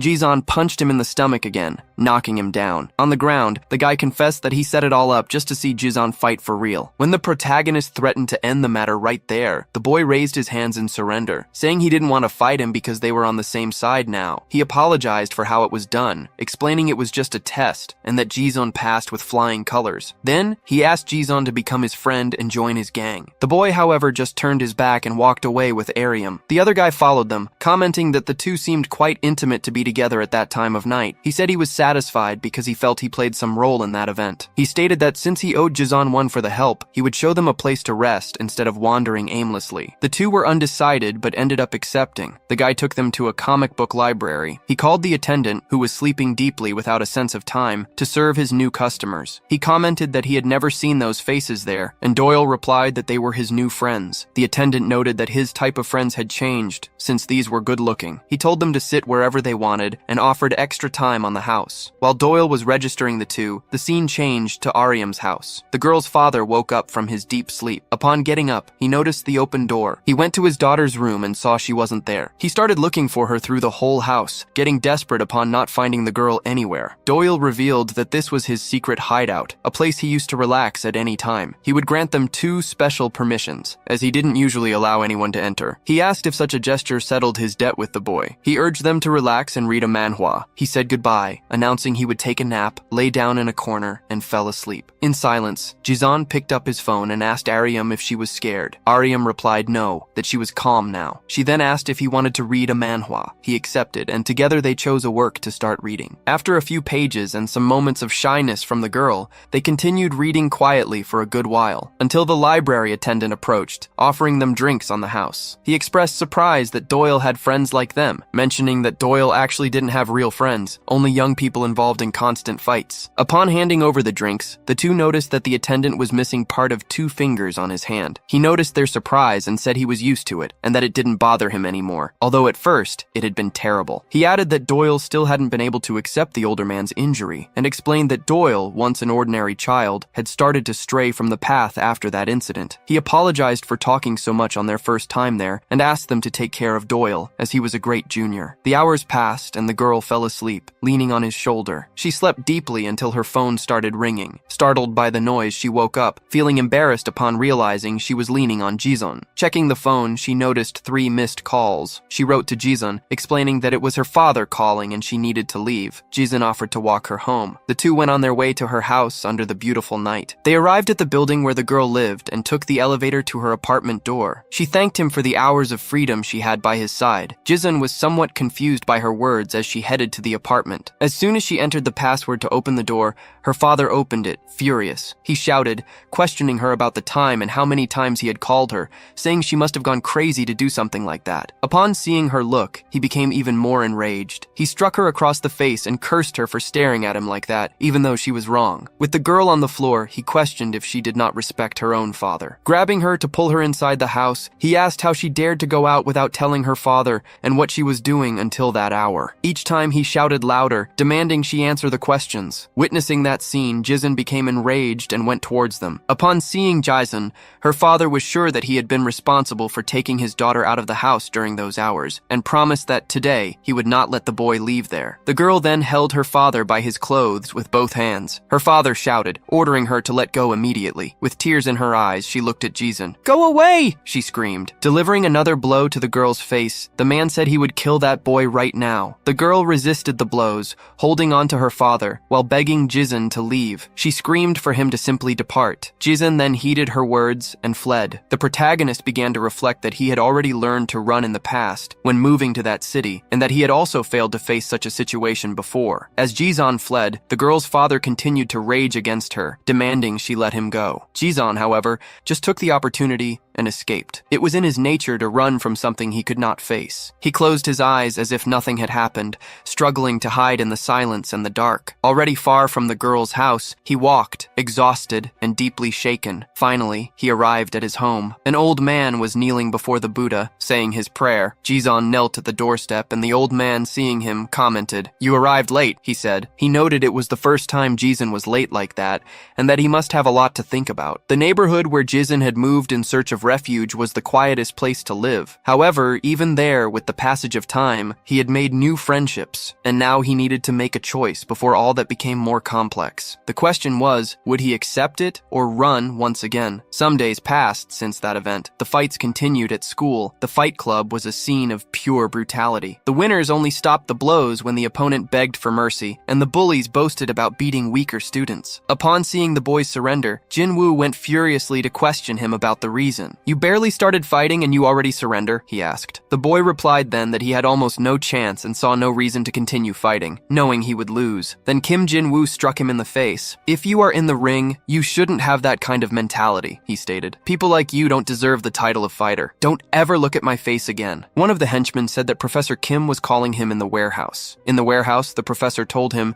that they needed real fighters, not individuals so fragile, and that everyone was anxious for Jizun's next fight. Kim Jin-woo said he was trying to find fighters, but most lacked endurance, and the rest were afraid of getting hurt. The professor asked if he was implying he was unable to find people. With a trembling voice, he replied he didn't say that, just that it would take some time. When asked how long it would take, the boy asked the professor for a month. The older man then said that he turned the wretch who walked around with fake sneakers into someone capable of wearing luxury clothes, and that now he seemed very confident. But he added that clients do not wait a month. He also said there were other betting places for him to get his dose of dopamine, and that if he couldn't manage, he could step away from the hound dog operation. The boy got on his knees and said he didn't want that and promised to do his best. The professor placed his foot on the boy's head. "You have 1 week to find an opponent," he said. "Otherwise, you must take responsibility and fight yourself." Kim Jin-woo versus Jizun would be an interesting fight. This way, he could take the opportunity to show his fighter side again, and the clients would love it. The professor left and reminded him of the 1-week deadline. He was enraged by the idea of fighting Jizun. Now, he needed to find any opponent to fight. Meanwhile, the 3 three were on the rooftop for lunch together. Goguman said he had gotten a donkatsu bento and that it was bad to eat bread daily. The two boys insisted that Jizun eat, as he was too thin. Eating lunch there had already become a routine for them, as the spot was comfortable. When Jizun's phone vibrated, Seungmin immediately asked if it was Aryum. Apprehensively, he asked if the two were getting along and told Jizun to check his phone. The protagonist stood up and went to check the message away from them, while the other boy asked to see what it was. Goguman cuffed him on the head and told him to mind his own business. Aryum had asked if he would like to meet her at the comic book store later. Hours passed, and the two went to the comic book store. They remained silent for a while, just in each other's presence. She mustered courage and said, "It would be strange if I didn't speak now, since I screamed that one time. I hate my own voice because I have a vulgar way of speaking, which I picked up from my father since I was young. I wish it were possible to hide my own voice, but I don't regret it, as I didn't want you to get hurt." Aryum recounted that her mother endured her father's behavior until one day she couldn't take it anymore and left. From then on, it was just her and her father at home, which led her to speak less and less, until she stopped completely. Consequently, the few friends she had drifted away. Doyle then arrived at the comic book store. The clerk informed him that his friends were also there. Aryum continued, confiding in Jizun that she had always felt lonely until she heard rumors about him, a new transfer student who didn't speak at all. That's why she wanted to know if his story was similar to hers. Doyle arrived and was astonished to see her speaking, asking, "What made you start communicating again?" Somewhat embarrassed, she explained that she was in a situation where she had no choice but silence. He then wanted to know, what was the situation? Smiling, he stated, "Regardless of the circumstance, I appreciate the possibility of communicating more freely." He congratulated her on speaking again. Silence hung again until Doyle asked about Jizun. However, he quickly dismissed it, suggesting, "Since we're all here, we could have dinner together." He invited the clerk to join them, reasoning that there were no customers. "You just need to lower the blinds and leave." As they left for dinner, Kim Jin-woo seethed with fury, obsessed with the possibility of fighting Jizun. The bulkier boy said, "Giving only 1 week for this is too cruel." Furious, Kim asked them, "Don't you know any bully for the fight?" "I don't know anyone, and it would be shameful to lose to the transfer student," the bulky friend said. "However, I have only one person in mind. It's a bully who dropped out of high school and became a gangster. Anyone who gets involved with him will be in serious trouble," he warned. "Wouldn't it be an exaggeration to involve a real gangster in this situation?" the other boy questioned. "Who are you talking about?" Kim Jin-woo asked. Somewhere in the city, a man was being accosted by a loan shark due to a 2-month debt. The act of hiding without prior notice was interpreted as an attempt to avoid them. The man, in tears, claimed to be trying to settle the debt. Then, with scissors in hand, the loan shark questioned the veracity of the claim. "Are you really trying to settle the debt? We found you in a casino and brought you here." "Desperate," the man claimed. "I was at the casino to try to get money, and with just one jackpot, I could pay off the entire debt. I dreamed of my ancestors, and I feel that something big is about to happen in my life," he stated. The loan shark held the debtor's hand and with scissors squeezed his finger. Terrified by the situation, the man begged for more time to pay off the loan. The loan shark retorted that, even while working, the debtor hadn't paid the debt and now intended to settle it through gambling. He asked if anyone there looked like an idiot to him. The henchman, holding the man's hand, said that it would sting a bit, but assured him he was a master in this area, promising a clean and precise cut. The man begged for forgiveness, but no one listened to him, and one of his fingers was cut off. Subsequently, the henchman stated that what was happening at that moment was very important. The man would have 1 hour to get the money. After that, the finger would be returned so it could be sewn back on. He ordered the man to run out of there, and in tears, he obeyed. The boss asked his henchman if he was happy to add another finger to his collection. The henchman replied that he didn't like that type of low-quality finger, but admitted it had been a long time since he felt such emotion. This was the man the burly friend had in mind for the fight, Jung Gitai Sunbai, the same one who had cut off the finger of a student from the same class who played guitar in the school band. His friend commented that this guy was already too crazy. He went on to say that after the incident, he served in a juvenile facility and became a gangster after his release. Kim Jin-woo, cheerful, asked if there was any way to meet the guy. Even the burly friend who had given the idea was amazed at the possibility of calling him. The other boy was excited about the prospect of a fight between the Sunbae, now a gangster, and the invincible transfer student. He stated that they were not in a position to be picky about whether he was a gangster or a killer. They simply needed to act. As they were planning this fight, the four friends went out to dinner somewhere. Hyung complained he didn't like going out, and Doyle retorted, "You can't rot in the Manhwa shop every day." Doyle mentioned that at some point in the past, Hyung had been on a stage. The boy replied, "It's been a long time." Aryum intervened, "It was just a phase." Doyle then asked, "Are you in a band since you're such a great guitarist?" He then changed the subject, asking, "Would you prefer street food or Chinese food?" A car passed and spotted the four walking down the street. Inside were the loan shark shark and his henchmen. The loan shark asked to stop for a bit, as he had some friends he wanted to greet nearby. He got out of the car, warning that he would be right back. Then, he started yelling, calling out for Hyung. As he approached, he said, "Seeing you I wasn't sure, but now I confirm it's you." As the man spoke about the past, the boy, seeing him, became desperate, recoiling until he bumped into Doyle, who held him, trying to understand the situation. The gangster asked, "Have you seen a ghost to be so scared?" The man approached the two young men and commented, "You seem close, which is good to see." Suddenly, he asked, "Why are you paralyzed?" "I'm very happy to see you," he went on, reminding them of the long time since they'd last seen each other and asking, "Won't you greet me?" "Excuse me, Gitai Sunbei." One of the young men apologized, explaining they were on their way to eat something. In a dry tone, he added, "If this conversation continues, we'll lose our appetite." Gitai remained silent for a moment. With a smile, he took out his wallet and offered to pay for their meal, justifying, "It's been a while." He then placed the money in the young man's pocket, instructing them, "Eat some meat, students usually don't have money." Turning to Byung-gu, the other young man, Gitai commented, "Our destinies seem to cross frequently." Taking something from his pocket, Gitai stated, "I ran all the way here to give you this." He then revealed, "I got the item today, and in my opinion, you really needed it." In the background, the other two young men reacted to the scene. Pulling away, Byung-gu breaks free from him. Gitai, offering the object as a gift, instructs him to take it to the hospital and speak with the medical staff. He adds that they should ask for the finger to be reattached so he can play the guitar again. In an agitated tone, he orders the young man to state that this is his dream. The other friends watch the scene. The blue-haired young man looks away, turning his face to the side. The scene changes, revealing him with his back turned that same night. Someone calls him, uttering the name Jiban. Naturally, the man asks if he has gotten used to the neighborhood, noting that, apparently, he hasn't. He then advises him to be grateful for those who approach him,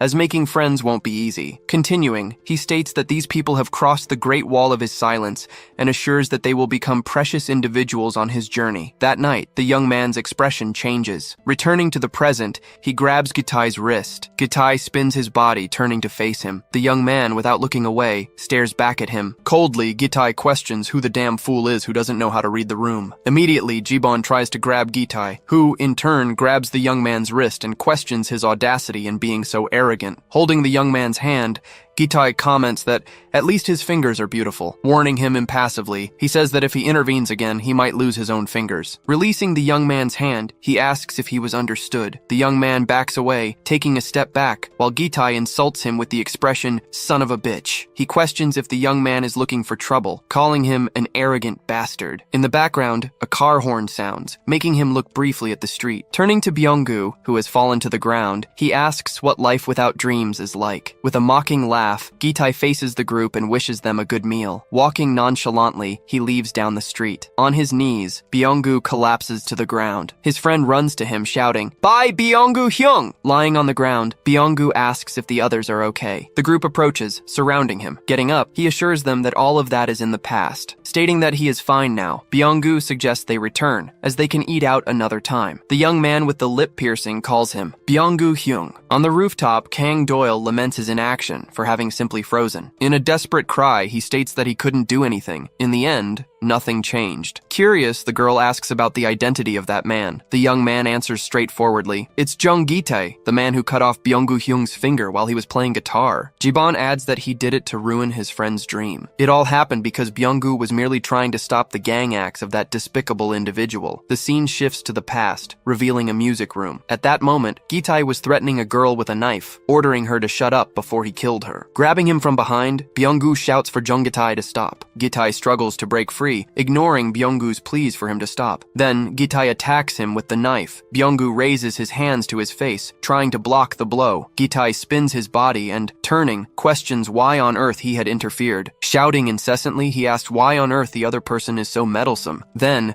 he warns him not to think he's superior just because he plays guitar. Staring firmly at him, Byung-gu says that Jung Gitae doesn't deserve to be there. He explains that it is a place where dreams flourish and that Gitae is someone who destroys them. He also states that someone who treads on others for selfish desires like him doesn't deserve to have a dream. Confused and irritated, Gitae asks what kind of nonsense he is spouting. Raising the knife, he vehemently dismisses the idea of a dream. Turning to the students gathered at the door, he shouts, questioning what they are looking at. Persisting in his shouts, Gitae orders them to leave. Threatening everyone, he declares that he will cut them into pieces. Raging for them to get out of his way, he pushes through the group and walks away down the hallway. Running towards Byung-gu, the students help him, while one of them calls out to get a teacher. Back in the present, present, Jibon explains that after that day, he never returned to school and thought that would be the end. However, he reveals that something even more terrible occurred 2 weeks later, when a piercing scream echoed from the band room. In the past, Byung-gu freezes in the hallway upon hearing the sound. Opening the door, Jibon calls out Byung-gu Hyung's name. With pliers in hand, Gitai tells him to maintain his air of superiority. Entering the room, Byung-gu hears Gitai order him to move forward and to glimpse the reality of a dream. Then, Gitai rants about a life devoid of dreams. In a retrospective narration, Jibon reveals he had frozen upon witnessing that moment once again. Sitting on the other boy, Gitai turns and asks Doyle when he had arrived. Standing up, he comments that he now feels refreshed. Warning Jibon, he declares that if the young man told anyone about what he had seen,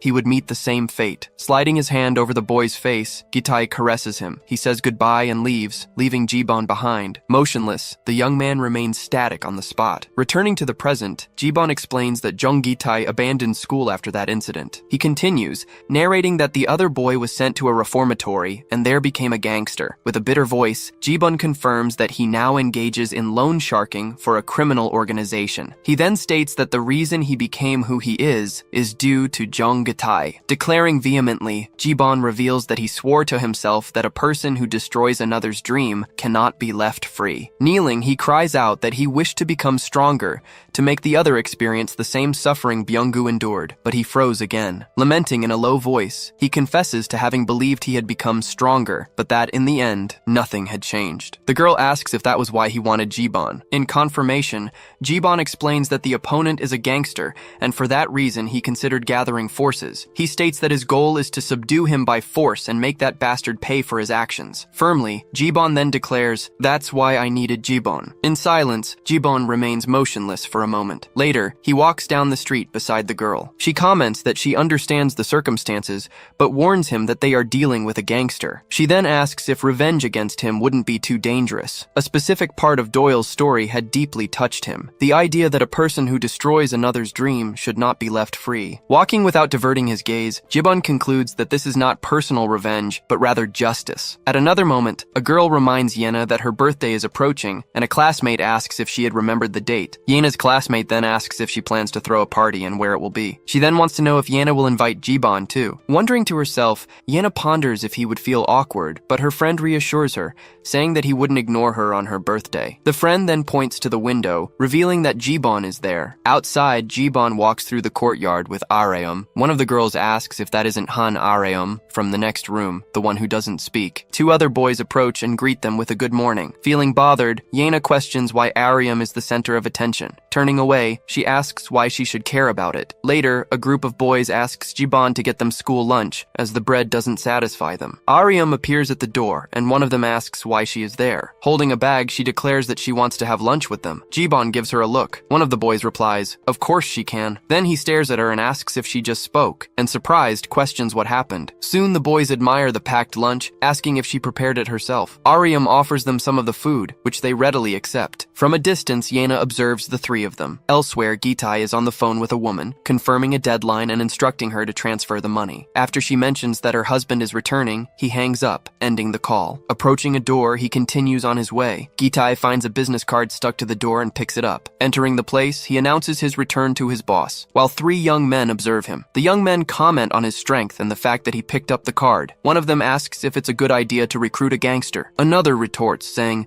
"There's no need to fear. They are the cancer of society. Trash." Turning slowly, a man asks, "What did you just say?" He repeats the words, "Cancer of society. Trash?" Kim Jinwoo turns around upon hearing the comment. The room's boss, with visible bewilderment, inquired about the identity of those boys. One of his men clarified that they were discussing gangsters. Surprised, the man questioned the use of the word, asking if the boys were referring to them. In a defensive tone, one of the young men stated, "We are just small business owners who pay taxes." The boss then asked what about them made them look like gangsters. Hesitantly, the young man froze, unable to answer. In his thoughts, however, he believed it was obvious they did. Approaching, the man asked, "Why are you silent, and did you come here to get a loan?" The young man recoiled, hastily denying it. Gitai, showing a business card, asked, "Does this item belong to you?" The young man confirmed, saying that they were there precisely to give him the card. Looking at the card, Gitai inquired what hound dog was after all. The boss interrupted him, stating he had already heard of that name. Another man in the room suggested it was Duck's business. The boss then confirmed that Duck's business was gambling. He continued by saying it was a place where people bet on fights, and the young man man confirmed. He then understood that they recruited skilled people who could make them money. Kim wondered if those responsible for Hound Dog were, in fact, gangsters. He then realized he had been involved in a business run by gangsters. Elsewhere, Doyle met Jibon and asked if he knew how to ride a motorcycle. Why? Jibon wanted to know. Doyle replied that he owned one and needed him to drive it for him. Ariam asked why Jibon would need to drive. Explaining calmly, Doyle said he had twisted his ankle in gym class earlier. Throwing a helmet to Jibon, he asked for a ride. "Where are we going?" the girl asked. Doyle replied that it wasn't far and that he would give the instructions. Turning to her, he said not to worry, as he would bring her boyfriend back soon. "No," Ariam quickly denied, insisting they were just friends. Silent, Jibon held the helmet. Telling Byung-gu Doyle said he was going out for some fresh air. Then, the two left the place together. Pointing at the motorcycle, Doyle asked if he could ride one of those. Jibon popped a wheelie, and Doyle asked if he could do that too. As they crossed the city, Doyle commented that the young man had already caused a lot of trouble. Urgently warning Jibon,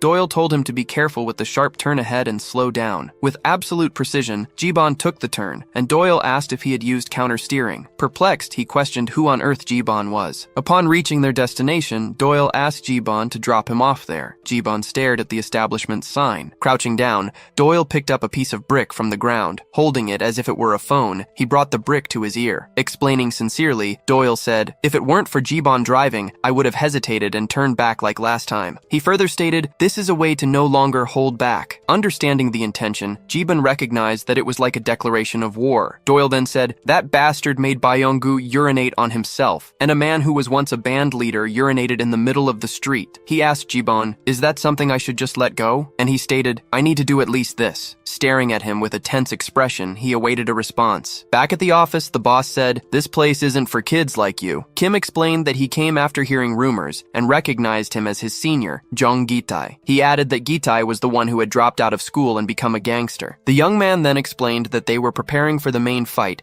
and came looking for him because they believed he was the right person. Gitai asked, "Are you here to recruit me for a kids fight?" Insisting, the young man said, "The opponent is very skilled and shouldn't be underestimated." Intrigued, Gitai seemed interested in the idea of there being someone worthy of being his opponent. The young man offered his phone, explaining that it was a transfer student who was very difficult to deal with. At the mention of the transfer student, Gitai had his attention completely captured. He then revealed that the young man's name was Jibon, while the video showed him landing a hit on an opponent. The recording continued, displaying him in action during a previous fight. The footage ended with a close-up of Jibon's face. Gitai watched the video and recognized the young man. He remembered the boy who was with Doyle, the one with the beautiful fingers. Back in the present, Gitai's boss warned him, "Don't interfere as it's just a fight between students." Agreeing with his senior, Gitai accepted. Suddenly, a brick flew through the window, whizzing past his face. A shard of glass hit him, leaving a cut on his cheek. Turning furiously, he yelled, "Who the hell did that?" Rushing to the window, their boss questioned if they wanted to die. The two looked out at the street and saw a motorcycle speeding away. Watching through the broken window, Gitai followed its movement. The motorcycle continued accelerating down the road. The boss asked if Gitai was all right, but he didn't answer. Riding the motorcycle, Jibon reflected that it might have been an unnecessary provocation, but he felt how much courage that act had required. Doyle's trembling hand gripped his shoulder tightly. Recognizing the fear, he perceived the presence of a great, insurmountable mountain pressing down on them, and he knew that feeling very well as they sped down the road. After Gitai confirmed his participation in Hound Dog,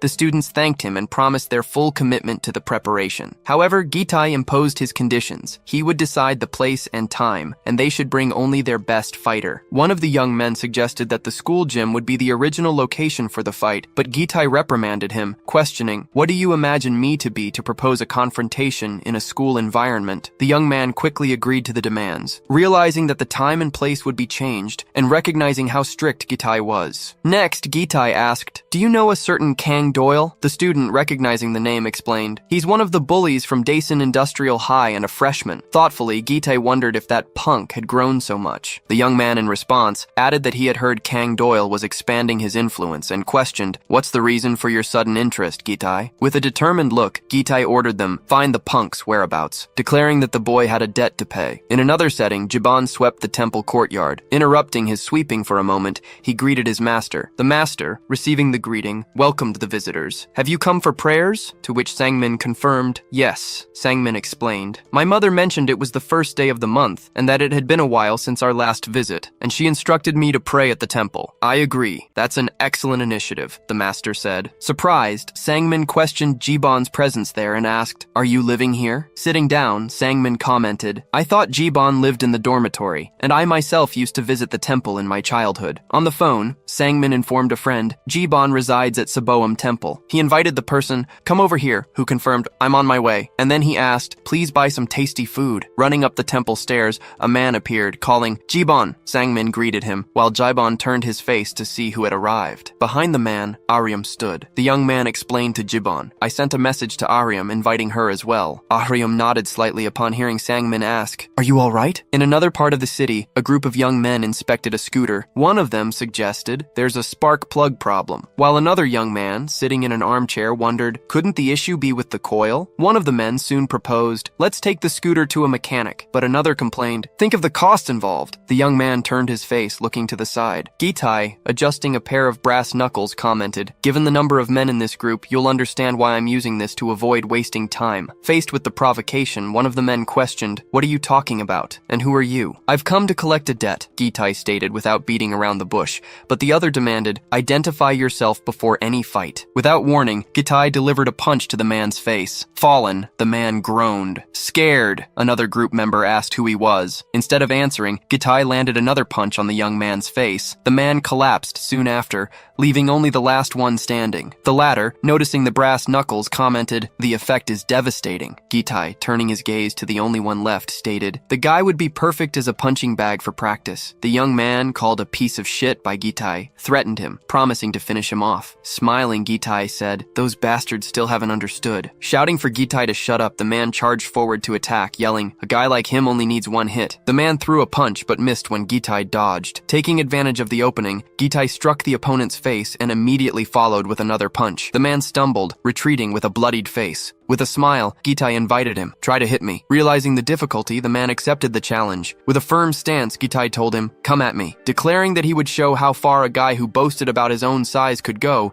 the man prepared himself. Finally, Doyle reacted, taking the initiative and grabbing a metal pipe. Back at that scene, the man in the green tracksuit was already on the ground. Observing his state, Gitai commented, "There isn't much to do if you're slow and only focus on defense." Doyle raised the pipe over his head and brought it down forcefully, yelling in a fury, "Die!" Gitai, however, blocked the blow with his arms crossed. Facing the young man, Gitai asked Kang Doyle, "Are you ready?" Doyle, silent, returned his gaze. Holding the pipe, Jong Gitai asked Kang Doyle, "Are you ready?" Then he shouted Doyle's name, challenging his audacity. With visible effort, Kang Doyle faced the aggressor. Gitai declared, "You're still the same trembling coward as always." However, Doyle raised the pipe and told Gitai, "Shut up." Jong Gitai vowed that Doyle would never defeat him, not even in death, and accused him. "You merely watched while Byung-gu's finger was amputated." Doyle then cursed the whole situation. Unfazed by the insult, Gitai ordered him, "Kneel." Kang Doyle obeyed, as Gitai stated, "That is your rightful place." Soon after, Gitai told Doyle to lift his head, inquiring, "How dare you raise a pipe?" At the same instant, he struck Doyle's head, punishing him for standing up against the veteran. He ordered the young man to raise his head again and hit him in the face, calling him worm. Kang Doyle collapsed to the ground. Jung Gitai then demanded, "Beg for mercy!" Bowed, Kang Doyle surrendered before Jung Gitai. In a serene temple, worshippers prayed before a statue. Han Arum, carefully, served a meal to the group. One of the men present commented, "I've never seen you here before," to which she replied, "This is our first time." The man then invited them, "Please return more often." While washing dishes, Sungmin commented to Jibon, "Aryum seems to enjoy the atmosphere." One of the other boys, carrying a heavy vase, grumbled about being the only one doing manual labor. A monk praised everyone's effort, but Sungmin argued, "I need to at least earn the meal." The monk then said he intended to invite them more often and asked them, "Please rest before you leave." As night fell, one of them observed, "The day passed quickly, and the rest did us good." Two of the boys asked Jibon, "Can we visit the temple occasionally to help?" One of them confessed, "This place brings me peace." And Sungmin joked, "You look like a monk in training." Soon after, Sungmin himself wondered, "Should I pursue this vocation?" Suddenly a shout of "Fire!" echoed, causing confusion among everyone. Jibon and his friend ran outside, trying to discern the source of the sudden noise. Outside, a monk was already putting out the flames, while someone speculated that the fire had started because of a cigarette butt. A man lamented people's carelessness,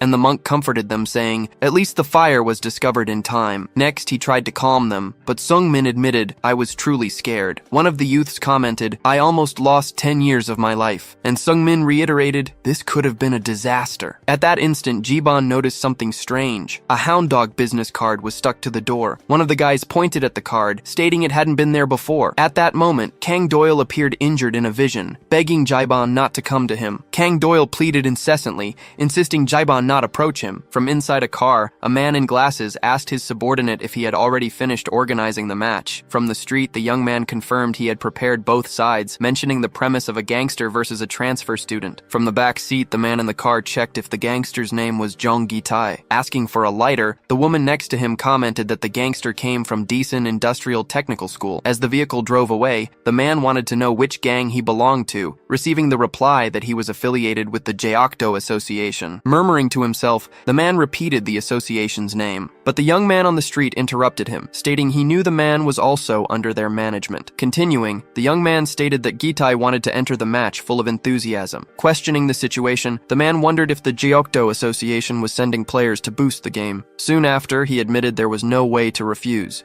as the opportunity was incredible. The young man was ordered to announce the match to everyone, and promote it as much as possible. But he ended up asking whose side the boss was on. Calling him an idiot, the man stated that he obviously supported the Jeokdo Association. The scene then shifted to the canopy of some trees. Along a path, Jibon ran through the forest. Moving through the vegetation, he kept a steady pace. Upon reaching a viewpoint, the boy stretched with a high kick. Preparing himself, he said he would fight as hard as he could, no matter what. Ensuring his determination, he stated that he would become strong enough so that no one else could threaten him. However, his friends appeared shortly after, saying the monk had informed them he would be there. One of them commented that the climb was worth the effort, while the other begged for chocolate. Panting from the climb, Han Aryum tried to catch her breath. Sungmin told Jibon that the day was important, and the other boy said he had come there because he was worried. One of the friends promised they would cheer with all their might, regardless of the opponent. Aryum confirmed she would cheer for him too. United, his friends strengthened him, and Jibon responded firmly. Upon arriving at the fight location, one of them pointed ahead and commented on the intense atmosphere. Astonished by the setting, Sungmin realized the fight would take place in a place like that. Trembling without understanding why, another boy questioned if Jibon was okay. Commenting that his friend showed no hesitation, one of the guys made Sungmin wonder if their cheering had reached him. Standing in front of the warehouse, several men waited in silence. Receiving the group, the fight organizer approached Jibon. Stating it was an honor to see him arrive on time, he maintained a cordial tone. Pointing a finger, one of the friends accused the man of threatening Jibon by causing the fire. Not knowing what the boy was talking about, the man asked, and his companion assured him he had no idea. Advising Jibon to ignore the details and focus on the fight, he left his friend indignant. Relating the atmosphere of the dispute, the organizer explained that expectations were high and reinforced that the opponent should not be underestimated, demanding Jibon fight with everything he had. Then, someone shouted for the gate to be opened. As soon as the gate opened, Jibon and his friends looked inside. Inside the warehouse, a crowd cheered incessantly. Observing the agitated audience, they felt the weight of the atmosphere. From the other side, someone called Jibon's name. With his back turned, Jong Gi-tae himself announced that he was waiting for him. Turning slowly, the gangster said Jibon should know who he was because of Doyle. Facing his opponent, the boy steadied his stance. Surprised to see him there,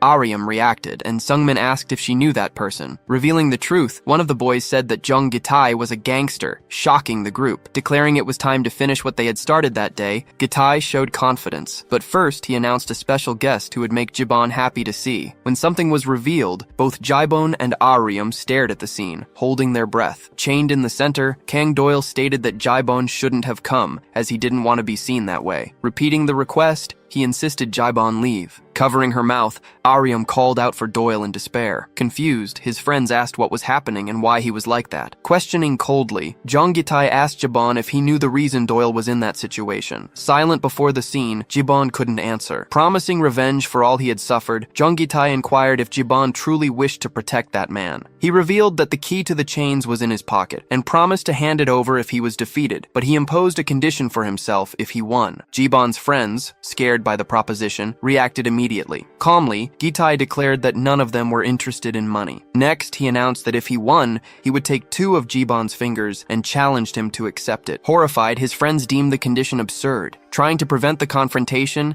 they stated that it was unacceptable and that the opponent was clearly a psychopath. Han Aryum, warning firmly, advised that the man was indeed cruel. A brief flashback recalled the day Doyle's hands trembled as he held onto a motorcycle. The memory continued, revealing that Byung-gu had been so terrified of Gitai that he had peed his pants. Returning to the present, the gangster inquired if Jibon was afraid. Realizing the opponent's influence, Jibon noticed he instigated tremors in others. However, as he took off his jacket, he declared that he could no longer hold back, while his friends inquired if he would actually fight. Smiling with excitement, Jong Gitai appreciated the young man's stance. Positioning himself in the center of the arena, Jibon prepared for combat. Around him, the crowd went wild, while his friends watched with visible concern. Facing each other in the center, the two contenders were surrounded by spectators. With a megaphone, the announcer declared that the fight would begin shortly and urged everyone to place their bets. Presenting the first competitor, he called Jong Gitai the powerhouse of the underworld. Next, he announced Jibon as the transfer student who had defeated the champion. Questioning the audience about the winner,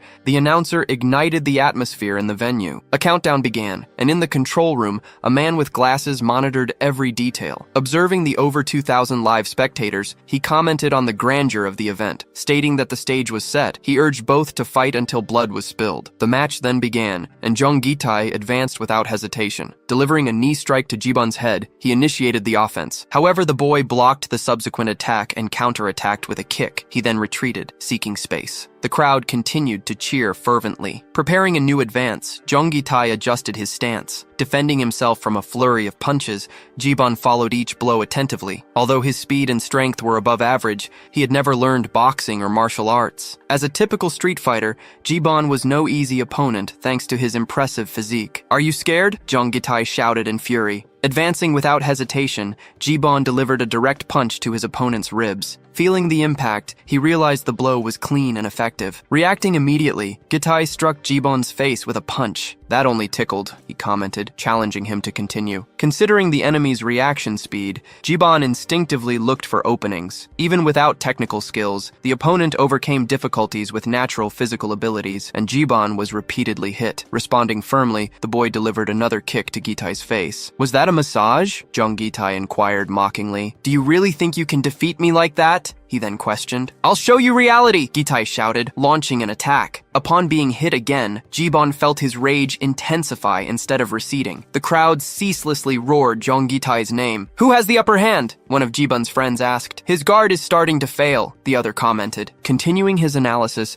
he stated that the opponent's physique was overwhelmingly superior and that it would be catastrophic if Jibon were severely hit. One of them explained that Jibon's strategy was to knock out the opponent by accumulating damage gradually. As for Gitai, his intention was to win with a single blow, relying on overwhelming force. Observing the contest, if Jibon gets hit, everything will be lost, Aryum uttered. However, "Aryum," Kang Doyle's voice echoed, coming from where he was chained, calling out to her. Running towards him, Aryum moved away from the arena's focus. "You need to stop him," Doyle stated. "Why did you bring Jibon?" he asked. Jibon had no choice, she explained. "They threatened to burn down the temple where he lived." "Damn everything," he cursed. "Free me. I need the key," he reiterated. "The key is with Jong Gitai," she reminded him, trying to make him understand. "I'll find a way to get it," Doyle asserted. "That man is like a snake," he warned. "You never know what he'll do." Agreeing with him, Aryum struggled to maintain composure. The exchange of blows between the two fighters continued intensely. Turning her gaze back to the arena, Han Aryum followed every movement with renewed attention. "Jibon hit him so hard! Keep it up!" one of the friends shouted. Continuing the fight, Jibon kept striking Jong Gitai. "This is his chance! Attack!" shouts around announced, encouraging him. "Show your skills! Hit harder!" his friends ordered, pushing the boy forward as he advanced against Jong Gitai. "However, I was waiting for exactly this moment for you to get close," the fighter revealed. "Self-defense doesn't work on the streets," he then roared, immediately delivering a punch. Jibon realized he had fallen into the trap on purpose. "Nothing matters in the face of power!" The aggressor struck him in the face, and the impact threw Jibon's head back. "Jibon! Jibon!" his friends roared, unable to believe what they were seeing. "This is the wall of reality," Jong Gitai proclaimed. Continuing his attack, "I've truly fought on the asphalt," he stated. "Could a hothouse plant like you defeat me?" he questioned. He then ordered the boy, "Know your place. Goodbye," Gitai said. as Jibon's vision began to fail. At that instant, he remembered someone holding his face. "Cheer up!" The memory of a girl begging him, "Please, see it through! I love you!" struck him forcefully, and his heart began to beat faster. Jibon got up, propelled by a new energy. "Regain consciousness!" Han Aryum shouted, but the boy only kept his focus on his opponent. Immediately, he blocked Jonggitai's punch with both arms. "You resilient bastard!"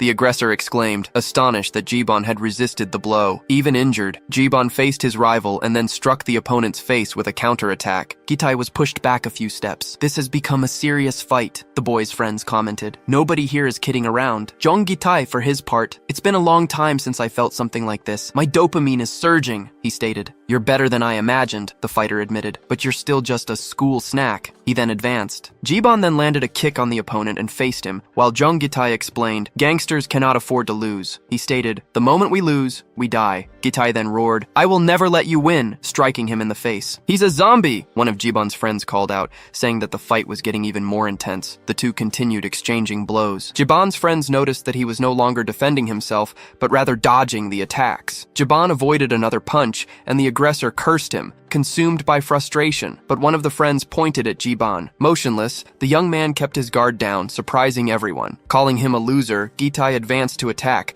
but Jibon landed a direct punch to the aggressor's chin. Kang Doyle wondered if Jibon had already deciphered his opponent's pattern and concluded that Gitai's movements were obvious, seeking only one-punch knockouts. Jibon had anticipated the attacks and now knew Gitai's weakness. After dodging, the young man delivered a full-force kick against the aggressor. Next, the scene showed the young man holding a piece of wood. Jonggitai cursed and challenged him, pointing the piece of wood at Jibon. The young man, in turn, merely stared fixedly at his rival. Jonggitai roared that the real fight was beginning at that instant. Declaring that the rules of the game no longer mattered, he altered the arena's atmosphere. Jibon's friends labeled him a coward, accusing him of cheating. Even the match announcer emphasized that using a weapon was a violation. However, Gitai ordered the losers to shut up and asked if that seemed like a mere game to them. Then, the challenger provoked anyone in the audience who dared to face him. Turning to Jibon, he incited him to finish the contest. "This is not a game, but a confrontation between us two," Jibon agreed. "This is a real fight," Gitai then bellowed. Advancing against the young man, he promised to crush him. The aggressor attacked with the torch, inciting Jibon to go at him. The friends observed the scene, commenting on the cheating. "Don't get involved with gangsters, you brat," he yelled at Jibon. However, the young man blocked the attack with a kick and immediately hit his opponent's head with another. Jonggitai fell to the ground, defeated by Jibon. Spectators murmured that he seemed finished and labeled him pathetic for being a gangster. At that moment, Kang Doyle's chain key slipped and fell to the ground. Han Aryum noticed the object. "It's not over yet," Gitai stated, getting up. "I won't stop until one of us is annihilated," he roared. Jibon ran towards his rival and delivered a direct blow. The young man hit him again, sending him to the ground. "I can't lose to a failure like you," Gitai protested, kneeling. "You have no reason to feel wronged," Jibon replied. "You're nothing but an oppressor of the weak. You must have felt superior destroying others' dreams, but that doesn't make you strong. Live in mediocrity for the rest of your life." He then condemned his rival. Jonggitai suddenly pulled out a knife. The aggressor advanced and tried to stab Jibon in the back. The crowd reacted with disbelief at the scene. "Look behind you!" one of Jibon's friends roared, alerting him. "You shouldn't have turned your back on a gangster," Gitai taunted, advancing with the knife. He knocked Jibon to the ground and positioned himself for the attack. "I'll annihilate you," Jonggitai promised. "You'll forever regret having crossed me when you see your face in the mirror," the aggressor threatened, raising the knife. "I'm the ultimate winner," he then declared, enjoying the situation. However, a blaze hit Gitai's face. Kang Doyle intervened, striking him with a flaming piece of wood. Immobilizing him, Doyle kept Gitai on the ground. Then, he turned to Jibon and asked if he was okay. Jibon merely nodded. Aryum wondered when Doyle had gotten free, and her friend discerned that it was she who had freed him. Kang Doyle then stared at Jibon and asked if he could finish it. He sat on Gitai and began breaking his fingers. "Wait," Jibon intervened. "Don't continue," Jonggitai pleaded from the ground. "Why?" Doyle simply questioned him. "Stop it, you brat," Gitai begged him. "You did the same thing," the young man reminded him. "But I'm different," Gitai claimed. "Why?" Doyle asked him. "I belong to a different class," he articulated, turning his face. "Just one more left," Kang Doyle calmly warned, breaking another of his fingers. Kang Doyle prepares to break the last finger, but Jonggitai begs him to wait. Shouting, Gitai insults him, calling him a bastard and asserting his own gangster status. Then he threatens him, warning that his superior would kill him if he found out. Kang Doyle, indifferent, questions why he would tell the superior, labeling the attitude as childish. However, the match organizer bursts in with his team and orders them to stop. He is held back by Jiban's arm. The scene reveals Jiban blocking the man while Doyle remains over Gitai. The organizer then questions Jiban, asking if he is aware of his actions and if he can bear the consequences. Kang Doyle looks over his shoulder. Jiban also turns his face to observe him, and Doyle just smiles. "Please don't go on. I'm a veteran," Jung Gitai begs. Kang Doyle, with disdain, comments, "Now you look even more like a piece of trash," stating he feels ashamed for having been complacent. Then, he breaks Jung Gitai's last finger. A girl in the crowd covers her mouth, and the spectators react, shocked at the scene. The confrontation is invalid, the match organizer declares, claiming the situation had turned into chaos. However, the spectators argue, the gangster was the one who broke the rules first. A gambler who bet on the gangster admits Jiban's victory. Soon, the crowd begins to clamor for Jiban's victory. The organizer glares at Jiban, who remains impassive. Jiban's friends loudly state, "Everyone saw the opponent's defeat." The crowd persists in chanting Jiban's name as he stands next to Doyle. Jiban looks over his shoulder. In his office, the man with glasses reflects perplexed on the events, which had exceeded his expectations. He notes that Jiban defeated a gangster from the Jokdo Association at peak viewership. Such a feat would turn the Jokdo Association into a laughingstock, and he laments the imminent financial loss. Then, he attributes all blame to Jiban. Next, he ponders how he will deal with the situation, cursing the outcome. A black car approaches the fight location. Inside, the driver informs the superior of their arrival, but the superior orders them to wait. The driver spots Jung Gitai emerging from the warehouse and reports that Gitai has left the premises. His superior simply orders them to turn off the car. Jung Gitai approaches the vehicle, calling for his superior. "Help me! Those bastards assaulted me! The assailants are still at the location, and you can catch them if you act immediately." He pleads for help. However, his superior simply punches him in the head. Then, he kicks him away. Jung Gitai collapses to the ground, crying out for his superior. "Didn't I warn you to stay away from fights with students?" The man questions him. Gitai tries to justify himself, gurgling incoherently. His superior then kicks him again, hitting him while he is on the ground. While Gitai utters apologies, Jiban and his group observe the scene from a distance. Gitai acts like a gangster, but in reality, he's just a nobody, Kang Doyle comments. Kang Doyle thanks Jiban, and then extends his gratitude to the friends. Han Areum, however, intervenes, stating, "You all need priority medical treatment." She insists they go to the hospital, but Doyle retorts, "I just need a few days of rest." Then, he walks away with Jiban, seeking his confirmation. In a flashback, Jiban wonders when he will be able to completely forget the person who had the power to stop or accelerate his heart. A group of students walks down the street. In a classroom, a teacher asks, "Don't doze off." Next, two girls confront Han Aryam, questioning her about giving Jiban a phone and calling her ridiculous. Yena then asks directly, "Do you intend to date him?" Aryam hesitates to answer, prompting Yena to remind her that she knows Aryam's feelings for Jiban. However, Aryam claims it is more than dating. The other girl asks, "What do you mean by that?" She explains that she feels a deep curiosity about Jiban and yearns to know everything about him. One of the girls accuses her of deception and of trying to seduce Jiban. Subsequently, she reminds Aryam of the relationship between Yena and Jiban. Han Aryam reiterates, "We are just talking." Yena slaps her across the face. She demands, "Stop playing games," and declares, "I will not give Jiban to you." The two girls then walk away, leaving her behind. Han Aram touches her face and in a low voice murmurs, "Deceptive," referring to Yena, wondering if she couldn't at least have shown a little regret.